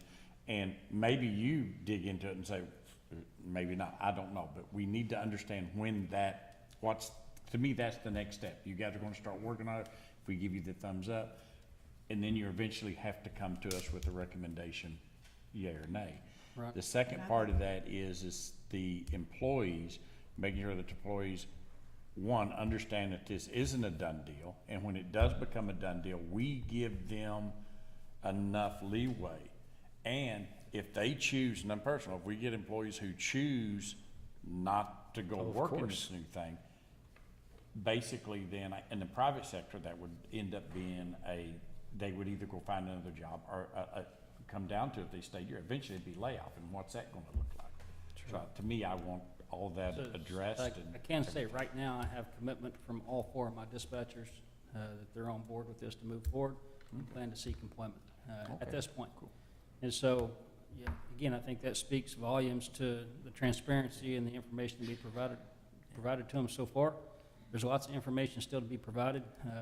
Yeah, I'm going to be depending largely on JT from the simple aspect that he's already consolidated another agency with him. There's other entities that I've worked with previously that are in consolidated dispatch scenarios as well that I'll turn to for guidance. But I think if you look at the Tarrant County 911 regionalization study, I think this is the direction of the future. And I think if we don't do it on a voluntary basis, I think that we will end up with, hey, you're assigned to Fort Worth, and this is how Fort Worth does it. like it or lump it, that's what you got. So, The one request I would have for that is, well, a statement and then a request. I understand your responsibilities as council members to make sure that this decision is in the best needs of your community. And completely respect that you have questions and that you have concerns. My commitment is to doing whatever I can to assure you, just as I would do my council. So the request would be, if you have questions, if you know that you have specific things that you would like for us to come to you and provide answers on, if you would just send those to me. The last thing I want to do is not meet your expectations because I'm chasing a moving target. I'm trying to provide you with things, but I don't really know exactly what you need. So if you can put those, write those down, if you can share them with Chief Ragsdale or myself, I assure you that I will get you the answers that you're looking for. I'm going to continue to move forward in a comprehensive way and continue to put that roadmap together. But if there are certain destinations along the way, stops that you need to make sure I hit, please let us know, and I'll make sure that that's done. Go ahead. Yes, Mary, go ahead. Thank you for the presentation. It was excellent, and I think it would be a great idea. But I'm not sure, I think you may have answered this, and Chief Ragsdale may have answered it, but if this does come about, would the intent be then to join that larger regional study that Fort Worth, would that be the hope for the future? And if it is, how many of those different entities would need to participate for that to be successful? So Tarrant County 911 is a taxing entity. It's not an actual dispatch center. So it administers the 911 network. So it provides support to dispatch centers, but it doesn't house them. Right. So we operate under their umbrella with their guidance, and we would continue to do that in a consolidated environment. But what we're doing is we are trying between our cities to take control of the consolidation and direct it in ways on our side of town that best suit our communities, so that we don't find ourselves in a position of having to conform to what someone else started years before us. We want to take control. We want to advocate for the needs of our community and work together to build something that's just for us. Yes, Cindy. I really like this idea. This is something that I wanted, as you heard from my question several months ago. I have family members that are dispatchers, not here. I know how stressful this job is on the individuals. I think, correct me if I'm wrong, I think this will help alleviate some of that stress. Agreed. And the staff will be able to work more efficiently. I would like to have your contact information. That way Yes, I could ma'am. reach out to both you and Chief Ragsdale at the same time. You bet. I do have a lot of questions. I'm not going to take that time up this evening. Okay. So, Be happy to. thank you. All right, so the question stands, anybody against us moving forward with this, exploring this idea? We're not voting tonight, but we do need to give them guidance. If this is worth Chief Ragsdale spending a significant portion of his time and his staff's time in the next few months. I definitely think it's worth investing staff time and effort into evaluating. Paul, what do you think? Valerie? Mr. Edwards? Mary? I say, when you said better service and lower cost, I'm like, I'm all on board. Let's roll. Understood. That sounds awesome. Understood. So, Mayor, council, thank you very much. no, thank you, Kate, Chief. Thank you. Thanks for staying late with us. Appreciate it. Thank you too. Thanks for coming. All right, let's get it back on track real quick. So, all right, going to 5A. 5A is going to be bumped because we need to get that consultant in line. We did not know when he would be available tonight with a long meeting, so we will get him next meeting if he's available. So 5A will be dumped. Moving forward, next is 5D and E, and I believe we want to go into an executive session to discuss this at this point. So pursuant to Texas Government Code 551.087, yeah, 087, 551.087.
5D and 5E, we're gonna do them together.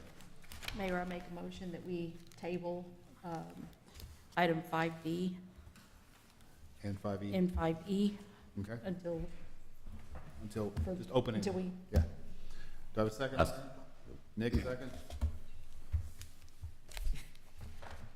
Do we do a show of hands?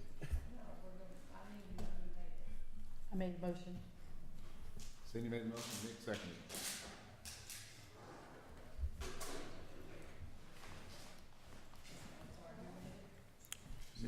Cindy made it, Nick second. Yeah, there you go.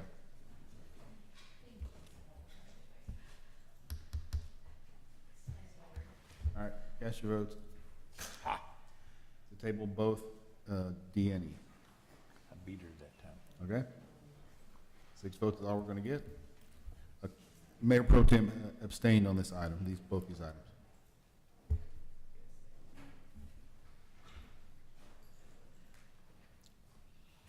All right, motion passes. Items D and E are tabled. 5E, D and E are tabled until future. Now we'll entertain a motion to adjourn. I'll make a motion, we adjourn. Councilmember Edwards? Councilmember Big Horse?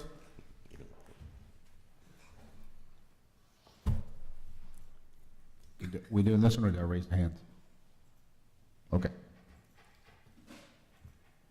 Nikki's gonna be first.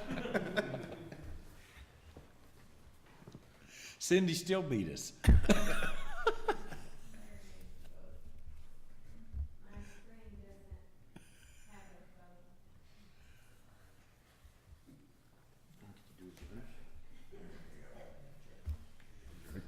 You gotta change Mayor Pro Tem to abstain, right? You know that?